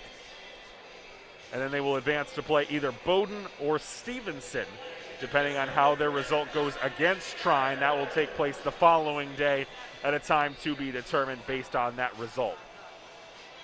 We take a look quickly at some highlights from that second period. Mentioned they're pretty much all going to come from that 1 5-on-3, both killing it off and then scoring the shorthanded goal from Kozik. Yeah, Kenny makes a good save here, but I'm excited for this next highlight. Just watch the hands here, folks, around the defense, and then tucks it 5-hole on the goaltender. To do that in stride is and keep your head up to look where you're going is something I was never able to do. So that's probably why they put me in net, Mason. A nice, but a nice goal there by Kozik to give her team the lead as you finish up some of these highlights here. Again, just worth repeating. This game is up for grabs. 20 minutes. I know it's 2-1 Beacons, but I could see either one of these teams walking out of here with a W, as we really haven't seen one team dominate in any zone just yet. So we'll see what we get here, and hopefully a little bit of energy out of these girls. It does feel like whoever ends up on the wrong side of this scoreline will be incredibly disappointed because the opportunities were there, and cannot say that either team is playing at their best. And you usually, if a team's not playing at their best, you want to beat them. But one team is going to be disappointed in that regard, but hopefully one team can jump out, and hopefully that team is the Beacons. They bring it across the red line and past the blue. Chipped in deep. Circling back, Jane Ann Drill, who had the assist on the first goal back in the first period. She keeps it in the zone on the blue line. Tries to go the cross-ice pass to pick out Anna Gustafson. Gaining the zone this time, William Smith, but only to allow the change. Just underway, third period. Matt Meisenbacher alongside me, Mason Stauff, on this Friday night. Beacons going one on everybody. It looked like Burum or Cramp, who really came into her own late in that second period, started to produce some good stuff going forward. Yeah, she's been zipping around. Yeah. We've seen some good stuff from McDougal and Kozik and certainly Kennedy. Yes, there are positives to be had here. But more of them. We need more of them. Absolutely. Need a consistent run. I don't think we've had, outside of the penalty kill, where you had two, I believe it was 2, maybe 3 shifts between the 5-on-3 and the 5-on-4. But I cannot remember outside of that, certainly no offensive shifts where it was multiple good ones in a row for either team. Correct. This one knocked down in front, got through, last touched by Gabby Schantz. Looked like it went off of her glove. It's recycled out top to right point. Emily Martino lose it across the line, and she was helped there because of another nice play by Liz Cramp getting in there and breaking up the play. Yeah, I think that might have caught her in the leg there a little bit. She's all right. She got on the bench, but sometimes when you drop that knee down, it can open up a gap between your pants and your shin pad, and I think that maybe is where it caught her. Battling for it right at the red line is Kaylee Kozik. Knocked in there deep, takes a deflection on its way through. Tracking it down is Juliana Gong. Gong weaving around, doing a full 360 of the net. Now it's popped in front, and probably should have been a little bit better from Elizabeth McMurray. All she really needed to do was go basically a complete reverse of where she was, and she tried to turn, and it got away from her. Pinned up against the boards. Beacon's content just to wait for it to pop out. Long wait in there. You got two players, McMurray and Alyssa Canny, there for the Herons, and it's taken away by UMass Boston. Waited it out and then got the puck back. Darting forward, Reifler. Haven't said her name too much, but she's in there. Allie Reifler, 5'5" out of Binghamton, the true freshman. Kept in the zone by Buddington. Buddington out front. Reifler was the closest to it, but it makes its way back out of the zone on the stick of the Herons. Knocked in deep, all the way around the boards, just allows the change. Beacons back in possession. Reifler sees it knocked back in just in front of her by number 16, Jackson. Nice move. Very nice move. We need a little bit more in the offensive zone. Yeah, that's just been, like, even that play right there has just kind of been how the night has gone. So nice play by Drill. She navigates out of the danger zone, and then all you got to do, nice cross-ice pass, put it on the tape. Instead she gets under it, and it hits off the wall and it's an icing, right? Like, you're doing some things right, and you just can't put it all together. And mentioned we haven't had necessarily two great attacking shifts in a while. I can't remember we've had two great passes connected in a row for either yeah, that's side. part of it too, you know, and that's how momentum is generated, right? If you start feeling confident in the way you're moving the puck around, whether it is in the defensive or offensive zone, you can work with that. But when it's hard to connect on your passes, and some of these just are, you know, area passes that are just, you know, battling for pucks, you're not really building on anything. It can get frustrating pretty quickly. And we want to make sure our audience knows we're not just being hard on these two teams. We just expect a lot from UMass Boston. We know what they can do. We've seen it.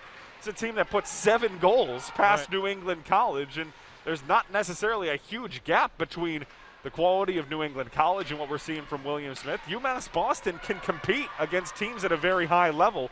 They just haven't played at their highest level tonight. So that's what we're looking for. That's what we want to see. That's certainly what we're going to need to see tomorrow against Elmira. So this has not necessarily been the level of tune-up that we wanted to see from the Beacons. There's still 15 minutes left, and they still might take the 3 points. But we just have a high level of expectation. You as an alumni of UMass Boston, and me having watched this team and knowing what they can do as well. Certainly. William Smith gets it out in front, and even that little connection, there was a look there. If Alyssa Canny could get that onto her stick, she had point-blank shot right there, and it just trickles away, goes in behind, and they'll have to reset things with the right face-off circle. He's bouncing around pretty good there. I thought for a second there was going to be a solid chance in front of the net there, but Kennedy was able to get her glove on and get the whistle. It feels like the ones that should be solid chances have been half chances, and the ones that have been half chances haven't even developed into chances. Right. That one nicely poked free. Here might be a look. It takes a wicked bounce. There's going to be a whistle away, and it looks like a hand pass. It's a good call. Yep. I agree. Everyone looks a little stunned by that call. No one was moving. What else is new? The movement has been the problem. If I was on the bench, man, I'd start yelling or something, screaming. This is the kind of game where I'm surprised we haven't necessarily seen a little bit more of maybe the fourth lines. Sure. Where they go in there. They're usually known as the aggressive energy lines, the likes of Boyle, Franciscowicz, Lapopolo. And on the other side for the Herons, Friedman, Britt Foster, who has a goal. Mind you, it came from the fourth line. Right, there you go. This line has had life, though. This is the line I'd like. I'd keep rolling this line out there. Kozik, Cramp, and Burham. Yep. 14:23 to play. You're watching the Beacon Broadcasting Network, part of the LEC Network. Mason Stauff and Matt Meisenbacher here. We're already getting toward the middle stages of this third period. The game has gone by fast if the play has been slightly slow. That's because we really haven't had a lot of whistles, just a couple of penalties. 4 whistled against UMass Boston, but they killed all of them off, and on top of that, they have what is currently the game-winning goal, shorthanded from Kozik.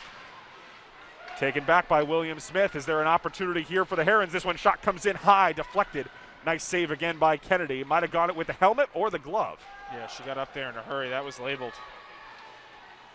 This one should be an icing. No. Bounces out.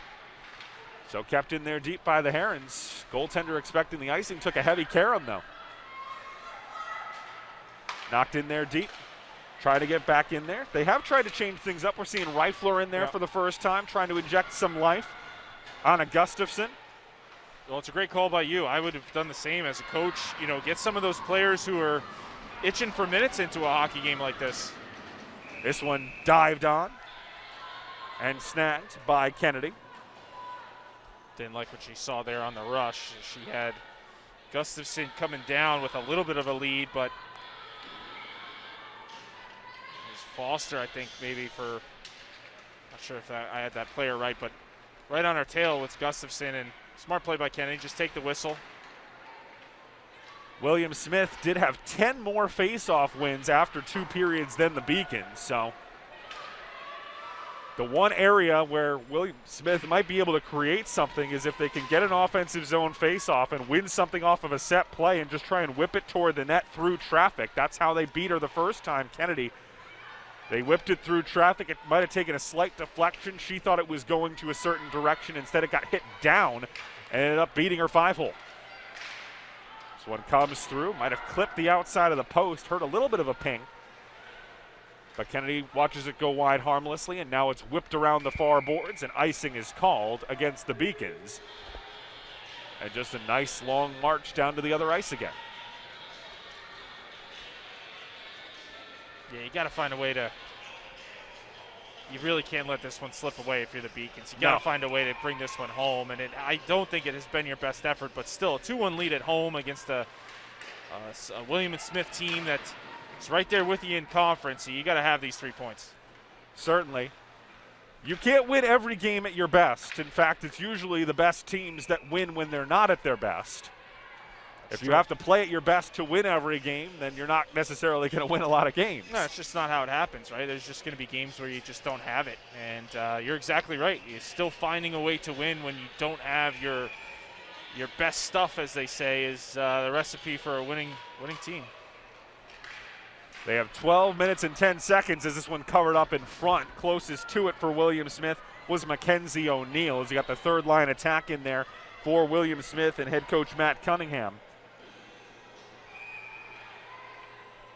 These are definitely the games when you're a first-year head coach. You have all the thoughts in your head on how the game is going to go, and it's probably gone much to the opposite of what you expect. And now you're trying to, how do I win a game when my team's not playing at their best? You know they'd love to be out there themselves and say, give me the stick. I'll go out there and show you. Certainly Coach Blanchard, who won national championships at SUNY Plattsburgh. So you know she would love to go out there and inject some life herself. I'm sure she still can. That's a young head coach. Yeah, game of adjustments and finding which players are going to give you something here in the closing minutes of the hockey game. But you can't say that SUNY Plattsburgh won national championships while playing every game at their best either. They won sloppy games. It's how you get to a national championship.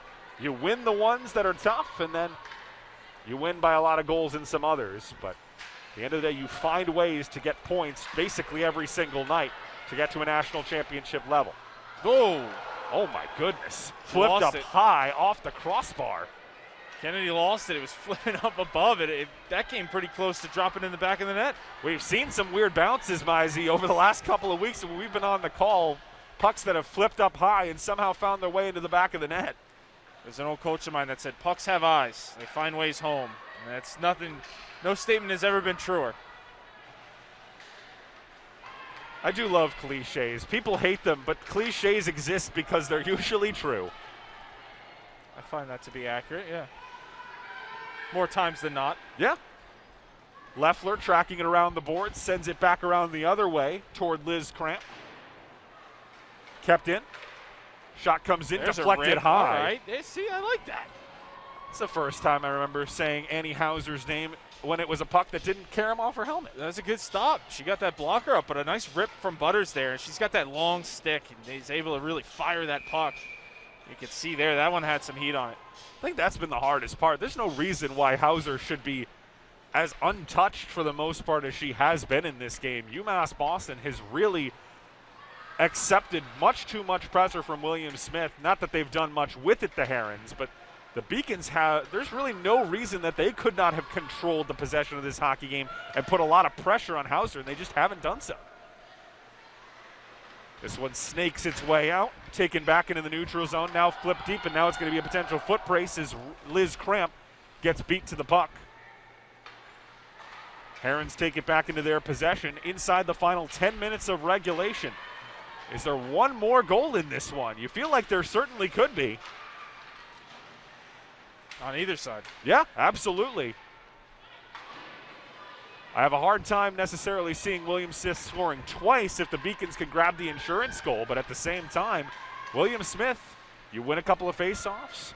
The Beacons have been susceptible to the penalty. Whether or not they've actually been penalties in reality can be debated, but they've gone to the penalty box 4 times. And how disappointing would it be for the Herons if you lose on a 5-on-3, well, I guess it was 5-on-4 at the time, but shorthanded goal. Yeah, Icing should be called. It is a rarity. So Kozik could potentially get credit for a shorthanded game-winning goal.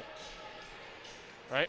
Those are the hurtful ones. Yep. Yeah, that one, you look at the stat sheet afterward, and that really hits you a little bit extra hard for William Smith. Where's Seth? Is Seth up here? I might have to ask Seth the last time the Beacons won a hockey game on a shorthanded game winner. Right? That's got to be a record somewhere. He could look it up. He certainly could. I don't know if this game's worth looking at. Well, it hasn't been that bad, Mason. I mean, we got a 2-1 lead here, but ultimately I do think it would be interesting. I would love that. That's one of those stats that it's fascinating because it doesn't happen that often. Right, an anomaly within the hockey world. And like you said, it hasn't necessarily been that poor. That's a nice little shot from distance. Tried to put it through a couple of bodies by Buddington. Just keep waiting for that lid to come off, and we haven't seen it yet, but that might just be the way this game goes. And with 8 minutes left, you're going to have to find which lines are going to give you their best effort here as we get down to the waning seconds of the third period. Can't expect every game to be high-flying, high-scoring, clinical, cocky. This is not one of those days, but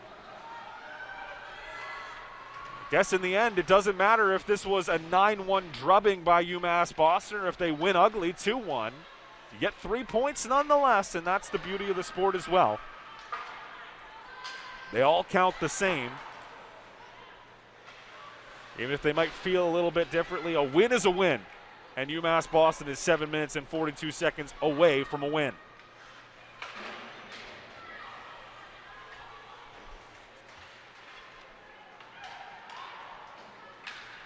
Be their second home win of the year. Potentially. Yep. Said would be. Fair enough. Brought into the offensive zone just behind Katie Leffler. Takes a carom off of the back of the netting. Brought back under control by Leffler. Shot Nice comes in. save. That's a nice save from Hauser. There she is. Yep. Good glove. Was aggressive on that. Attacked the puck as it was coming to her and was able to nab that with the glove. She is quick. Both these goaltenders very quick on their feet. They read the play well, and have both come away with some nice stops tonight. Yeah. Herons, she's played now. This is her third game. She's surrendered 4 goals coming in and just another 2 today. So averaging 2 goals against per game. That's not too bad at all. Save percentage above 89.5% coming in, and that's probably increased. She hasn't been troubled too much, but she's saved, I would believe, 9 out of 10 shots that she's seen today. Sophomore out of White Plains, New York in the Berkshire School. Here's an opportunity for Kozik for 2, and it's stopped in front. Yeah, and that's a tricky play there. I like what take the shot on goal, and I know she had cramp going back door there, but it was going to take really just a perfect pass to try to get that over to her back door, and I think I like that decision there by Kozik to get that shot on goal, and I'm sure as they get off the ice now, they're going to talk about that play and what Kozik saw versus what Cramp saw, because you do want to try to get that back door for the tap-in, but if it's not there, you don't want to force it either. So better safe than sorry. Get it on net. You never know what might happen. This one chopped out in front of Addie Buddington. William Smith chasing it in there deep. Tight to the red line. Brought out. Zone is cleared by a Rifler. Knocked in there deep. Getting there in front. The biggest player out on the ice, Alyssa Canny. The alternate captain, 6-foot junior number 8. She's had a couple of looks in front of the net and just couldn't get her stick on the puck. Knocked in there deep. Tracked down by Ava Kornforth. This one takes a high hop just in front of the goaltender. Still in front of traffic, tried to force it in near side. And just made it way past the goal on a Gustafson coming close. But still remains 2-1. Another scrum just to the right of the goaltender. Whipped around the boards, skirts them on that little shelf in blue. Makes its way across where it's retrieved this time by Sydney Foster. And now with 5 and change left in this third, if you're the Beacons, you want to keep this puck deep. That was close there by Leffler. Definitely don't want to take a penalty. But if you get that puck, offense now takes a back seat. You want to make this William and Smith team go 200 feet as much as possible. Knocked out to the blue line, kept in by William Smith. Herons moving it to the left. Target that time was Emma Duffy. It is kept in the zone. Beacons retreating, trying to clear some lines, change some things up, get some fresh legs out there, but also keep possession of the puck. Finds its way to Melina Maggio. Maggio chips out of the zone. Now it's being chased down by Cramp. Cramp upended. Kozik keeping in there as well. No tripping. We play on with 4:45 to go in the third, and remains a Beacons 2-1 lead. The shorthanded goal in the opening minutes of the second period by Kozik standing up. Kelsey Ryan scored in the first. That one was canceled out by William Smith's only goal of the game, which was scored by Britt Foster. Wow, that's like an incredibly bad penalty. I don't understand the thought process there. I was going to say, you had two options. You don't understand it from a refereeing perspective, or you don't understand the foolishness of it. It's the latter. I don't know. Yeah, I really don't know why Buddington felt this was necessary. The puck wasn't anywhere near the front of the net, and she just gave a cross-check. They're going to call for interference. It's a cross-check shot to a William Smith player for no real apparent reason. I don't understand that one. That one's kind of a surprise to me, but you got 4:22 now, and your penalty kill has to kill this off to keep the lead. Well, you didn't think they wouldn't have to work for it. I guess they made some extra work for themselves, though. Surely makes things interesting here. That one is surprising to me, but you're going to have to earn it now if you're the Beacons. Here's a golden opportunity for William Smith, and a little bit surprised they didn't call their timeout there. I mean, this is the hockey game. I don't think you're going to get a better opportunity than this, so we'll see what they can do with it. Mia Plant wins the face-off, moved to the left side, brought under control by Sydney Lester, trying to move it around the boards. Back out to the point, comes in, blocked in front, nice play. That time it was Gabby Shantz getting her body in the way and whipped in deep. No icing because of the penalty. 4 minutes on the game clock, a minute 36 on the penalty clock. Bringing it forward is the captain in green, Emily Martino. Finds a teammate, it's Mackenzie O'Neill. O'Neill cycling around, finds her teammate right point Lester. Back to O'Neill. Shot comes in, it comes in high, deflected, nearly up into the visor area of the Beacon, and cleared out of the zone again. 50 seconds gone on the power play, still 2-1. Yeah, it was Kelsey Ryan, I think, on the block there, and she was able to clear it, get a change in the second unit out here. William Smith can't say that they haven't had opportunities. This is the 5th power play that they have had. And not only have they not scored on their own power play, they have conceded on a power play, and that still stands as the game-winning goal from Kozik as we now get into the final stages of this game. 3 minutes and just a couple of seconds to go. 40 seconds remain on the power play. The Beacons are fine with just pinning it up against the boards, but William Smith does come away with it. Settled down nicely by Aitor. Inside, taken away, and knocked down ice beautifully by Drill.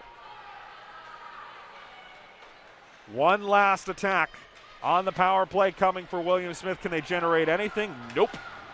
As it's just whipped back down ice, and the disappointment for William Smith continues. UMass Boston has not been their best game, but got to hang their hat on what has been a very impressive penalty kill. You're going to get another penalty. Checking. Let's see. Well, the Beacons had the puck. Gustafson's going to. Is it Gustafson on a check? Who's going for a check here? It is Gustafson.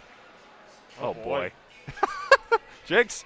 I mean, another one. So we're going to have 5-on-3 for the next 8 seconds.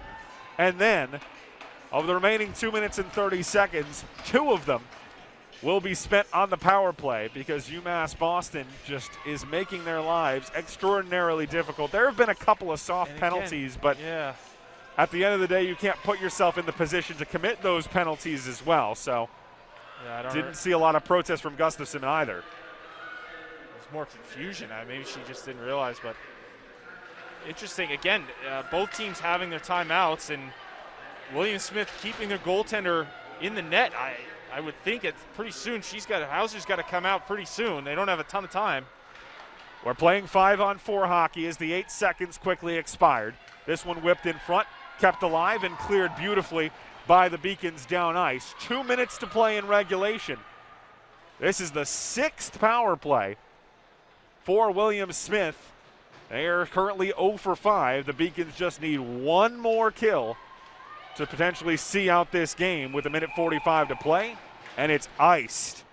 And that is critical for William Smith, as not only do they turn the puck over, but we will march all the way to the other end of the ice where they will have to win the faceoff and build from scratch.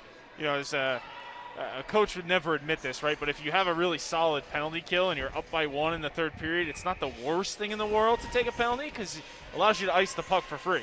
Yep. And there's been, again, a coach will never tell you that's something that they draw up, but there are some benefits. They are going to take a time. William Smith will take a timeout here. There are some benefits to having to kill a penalty at this stage of the hockey game for that exact reason.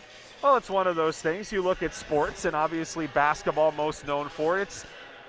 It's very common, but committing a foul for your own benefit to give you an opportunity to do something that you wouldn't otherwise be able to do. Right. Hockey has that same play. It's less often utilized, but the way they've played on the penalty kill, hey, why not? They've been excellent, and that's how they may get their game-winning goal in the end of it. And I've seen teams do it usually up by 1. They won't call that, but I have actually been on teams where up by 2, knowing, hey, we've got a good penalty kill, we'll take that bargain, we'll take that risk. Again, not like you mentioned, not something that's called upon very often, but I have seen it.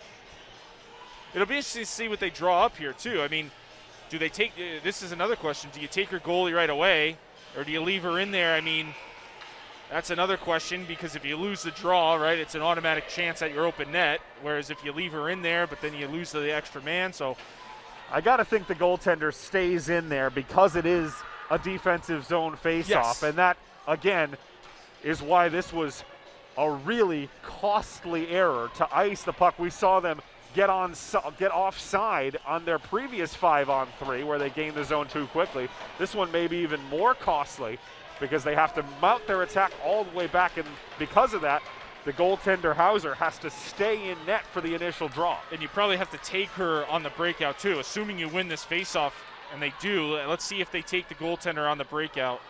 There's still 1:11 on the power play.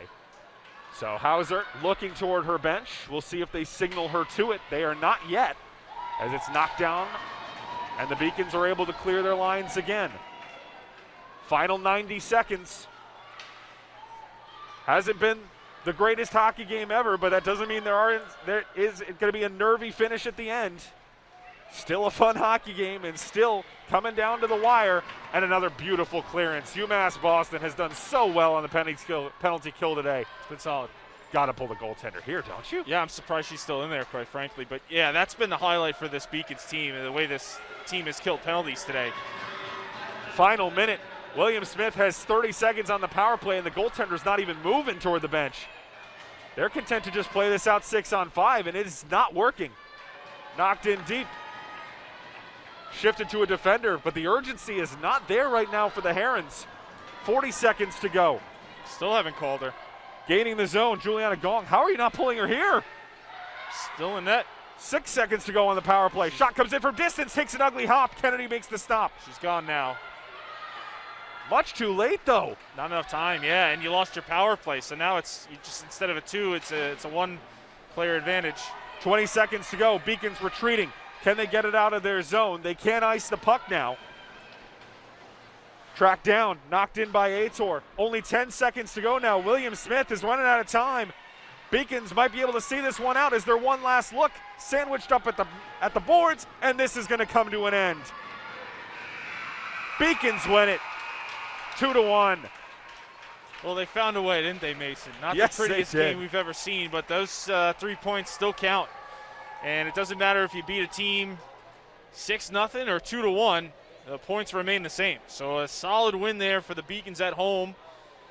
And they've got some work to do against a solid Elmira team for tomorrow, but for tonight they can celebrate. Yes, they can.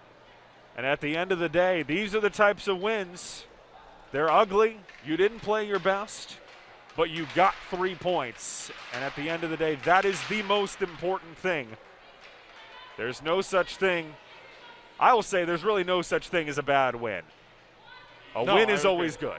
Yeah, points is points, right? And they found a way to get it done. And we talked about this. You know, you're not always going to have your best every single night. And I don't think this was the Beacons' best. However, they walk out of here with 3 points against a division team that is right there with them in the standings. They create a little bit of distance from William and Smith now, and they shift their focus to the top team, I would say, in the conference in Elmira tomorrow night.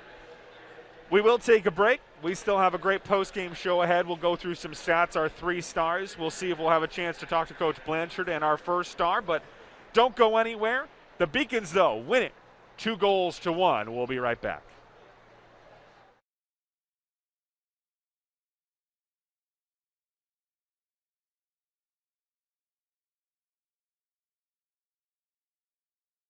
It's hard not to get emotional at a UMass graduation. It is amazing to see what UMass graduates accomplish once they leave the university. You see that UMass is here for the Commonwealth, here for a reason. Psychology is about understanding the individual and understanding the mind and understanding how it affects others. The main reason why I want to combine psychology and business degrees is because I want to understand the business decisions that are made. I'm Nurçin Çelebi. I'm from Turkey originally. I'm a senior at the 5-year BA to MBA program at UMass Boston. Right now I'm doing an internship, so I will be starting to get experience in the field. And on top of that, getting an MBA and adding that business edge to my psychology degree. I think in management, the biggest mistake you can make is to not listen. So I want to be able to step into a company and say, here's what you're doing now, and here's how you can improve it in order to get the best out of your people, in order to actually have people coming in here with passion. I moved here when I was 16 for high school. Moving from Turkey, it was a rough journey for me because when you don't really speak the language that well, and when you don't really fit in the crowd, it's very easy to disappear. But I decided not to give up, and UMass helped me.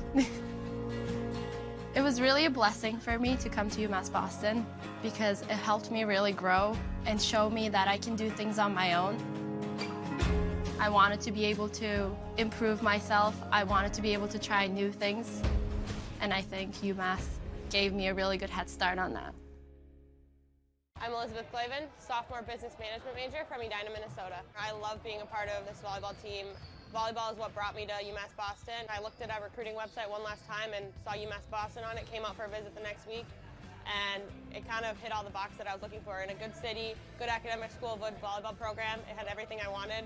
Although it was far away from home, I knew this is where I wanted to be. Winning 6 back-to-back LEC titles is really a dynasty, I think, and Terry has really focused hard on recruiting and building this dynasty and continuing to build a program that can continue to win championships, and it's really lucky to be a part of something this great.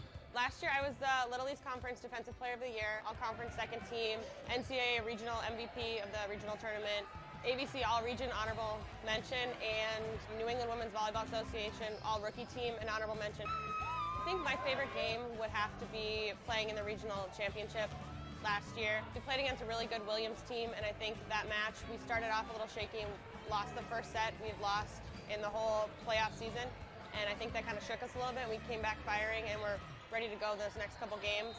Our coaches are bringing in a lot of really strong girls who want to make a commitment and make an impact in this program, and I think that is why we're continuing to do well and will continue to do well for the next few years.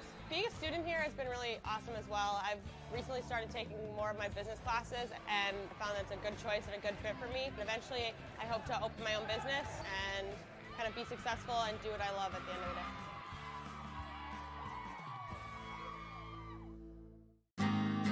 UMass is very public service focused, and it piqued my interest, and I started doing more research on it. I'm very focused on what can I do to make the world around me a better place.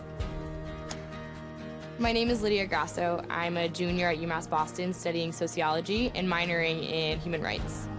What I want to do is I want to work with women and children transitioning out of sexual slavery in Southeast Asia and helping them to find jobs, find housing, provide counseling, just the things that we kind of take for granted. Because I won the Chancellor Scholarship at UMass, it allowed me to go to Cambodia. I was working at the Sihanouk Hospital Center of Hope in Cambodia, and it was just an amazing opportunity to just be able to get firsthand experience working with a human rights research project. Cambodia was really ravaged by a genocide, so there's a lot of rebuilding that's happening. I was in the place of something horrible that had happened. I could either go home and kind of forget about that experience and kind of block it out, or I could do something so that things like that never happened again. UMass provides me with opportunities that I wouldn't get anywhere else and gives me a global perspective in a public setting. I definitely transformed at UMass.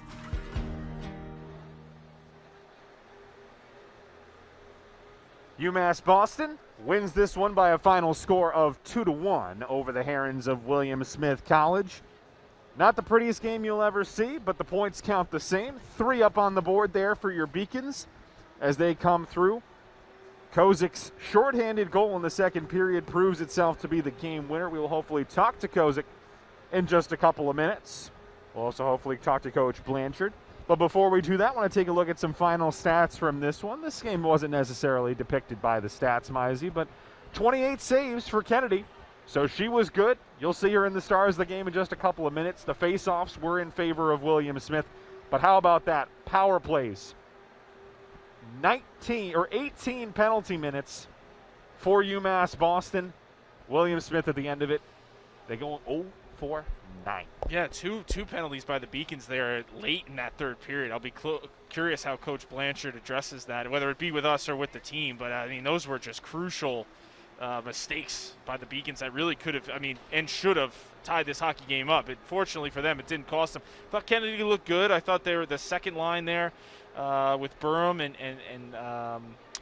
Kozik, and I'm forgetting who else is on that line. Cramp looked solid. That was the top line for me tonight. And there were some things that they did well, but I think we're going to need a little bit more production out of the offense, especially the forwards for tomorrow night's game. Yeah, Beacons end up with, it looks like 12 penalty minutes in this grand scheme of things. 0-for-6 were William Smith on the power play, but regardless, an 0-for. And on top of that, you might as well, I always say, add another one on for the shorthanded goal. Maybe add another one on because it ends up being the game-winning goal, and by the end of it, you do get for the 0-for-9 that we have on the graphic. Just disappointing for William Smith in the grand scheme of things when it comes to their penalty or their power play.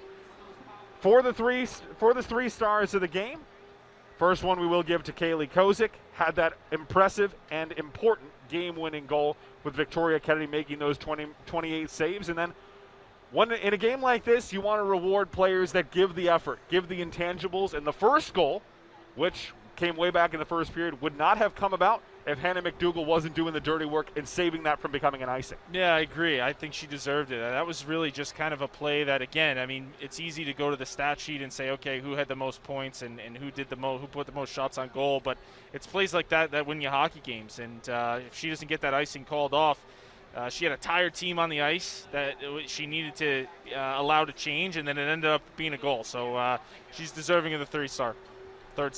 Looks like Kaylee Kozik's ready to join us in just a moment. So we will pan away quickly, take a quick break, and on the other side in 30 seconds we will come back with Kaylee Kozik in our player interview. Paris changed my life, and I got there through UMass. Those very specific seminal moments in Paris, the subway. A man in a tuxedo walked in, and a woman in a long gown. And it was stunning. It all hit me. It was like a lightning bolt. There was this world of beauty style that I wanted to be a part of. That was the beginning of the journey. And that all came through the University of Massachusetts. And that was really a key moment for me. That's one of those moments you never forget. The University of Massachusetts Boston. It's just minutes from downtown, and the Princeton Review calls it one of the best values in the country. A nationally recognized institution of academic excellence and research, UMass Boston offers more than 150 undergraduate and graduate programs, 16 Division III sports, and more than 100 student organizations. To learn more about the opportunities waiting for you at UMass Boston, visit in person or online. UMass Boston, a research university with a teaching soul. We're back here with Kaylee Kozik, and what a game. 2-1, found a way to win. Solid effort, I thought, by your line tonight. Walk me through. I'm sure it's been tough. Short season, new coach coming in, finding chemistry with that line with Liz and with Burham. Yeah, I mean, from preseason, we kind of just threw ourselves together, and ever since then, we've just been working and grinding, and, you know, we've been clicking, and it's been really fun. I know we all enjoy playing with each other, so. Well, it was working tonight. We thought your line had the best line going, and then the game-winning shorthanded goal, we were talking on the broadcast how rare that is. Walk me through what you saw there and how are you able to score that goal? Oh, man, I don't even know. It was kind of a blur. I just remember getting the puck at the blue line, and then the girl fell, and I was like, oh, breakaway, and then I just did the same move that I normally move, but, you know, it worked, so. Well, don't give away. Yeah, don't give away too many secrets because we might need that from you again tomorrow. But yeah, for sure. A good matchup against William and Smith. You guys get the 3 points now. A tough team, Elmira. We know they're stacked, top of the conference. What's going to be what's going on in the locker room, getting ready for tomorrow? We need to just focus on our game and take this win and use it as motivation to help us through tomorrow. Fantastic. Well, thank you, Kaylee. We'll pan away for another quick second and be back with Coach Blanchard here in a minute. Thank you. Celebrate the soggy shoes and the slow starts. Celebrate the lessons learned along the way.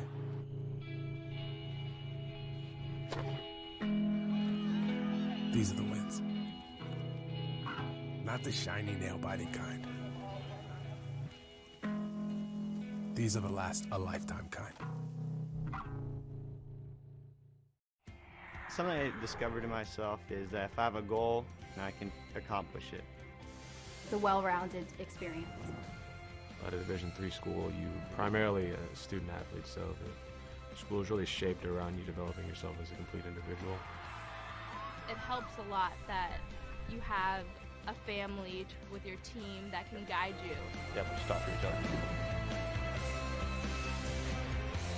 Now joined by Coach Blanchard. Coach, as a player, as a coach, you've been a part of a lot of great teams that found ways to win ugly games. I think this is one of those. How difficult it is to coach in these situations, but how important is it to get 3 points in a game where you don't necessarily play your best hockey?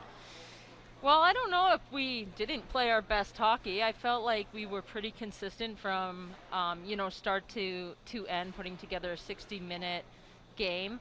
I think we took care of the little things tonight. Maybe we had some moments where we, struggled or had to regroup or come back together as a team. But I thought overall together we stuck to our game plan and, we were able to finish from start to finish and put together a pretty good game. Very rare that a team's able to fend off 6 power plays. Not only did you fend off 6, but you score on the shorthand. How important is it that your team is so disciplined and takes care of those power play opportunities, and not only that, is able to create some offensive opportunities out of them, and then Kaylee was able to get that goal? Yeah, I think a little adversity here for us throughout the game, helped us from start to finish. We never want to have to spend the whole game killing penalties. I think that it gave them the momentum at time and took away from us, so that was a little bit tough, but we continued to compete and grind it out, and we used it to our advantage with the energy. It's obviously a quick turnaround. These are always difficult when you have the Friday night game and then the Saturday early afternoon or late afternoon game tomorrow. What are the things you want to take away from this one into the game against Elmira tomorrow? Yeah, I think it's just our compete level. I think tomorrow if we stay on Elmira, stay on, the forecheck pretty hard, keep them in zone, we'll do pretty well. We have to clean up the D zone a little bit, be a little bit smoother on our breakouts and not panic when we, get into tough situations. So I think just cleaning up the D zone some and taking advantage of our opportunities in the offensive zone. Coach Blanchard, thank you very much. Congratulations on the win. All right, thank you. Again, we'll go to break, come back on the other side. Matt and I will wrap things up here.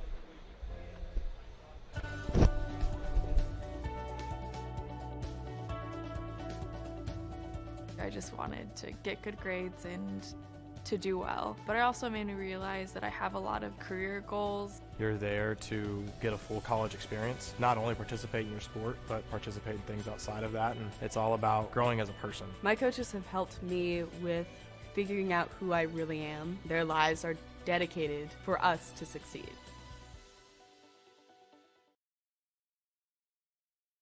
Just hearing from Kaylee Kozik and head coach Blanchard about that 2-1 victory. Coach Blanchard, I think a little bit more positive than even we were on That's the broadcast about her thoughts and about the execution of the team, which is always good. It's needed. Hey, at the end of the day, 3 points is 3 points, and if at the end of the day you can win ugly, I don't necessarily think, maybe coach doesn't necessarily think that they played their worst game, but that doesn't necessarily mean it was the cleanest or most entertaining hockey game that you've ever seen.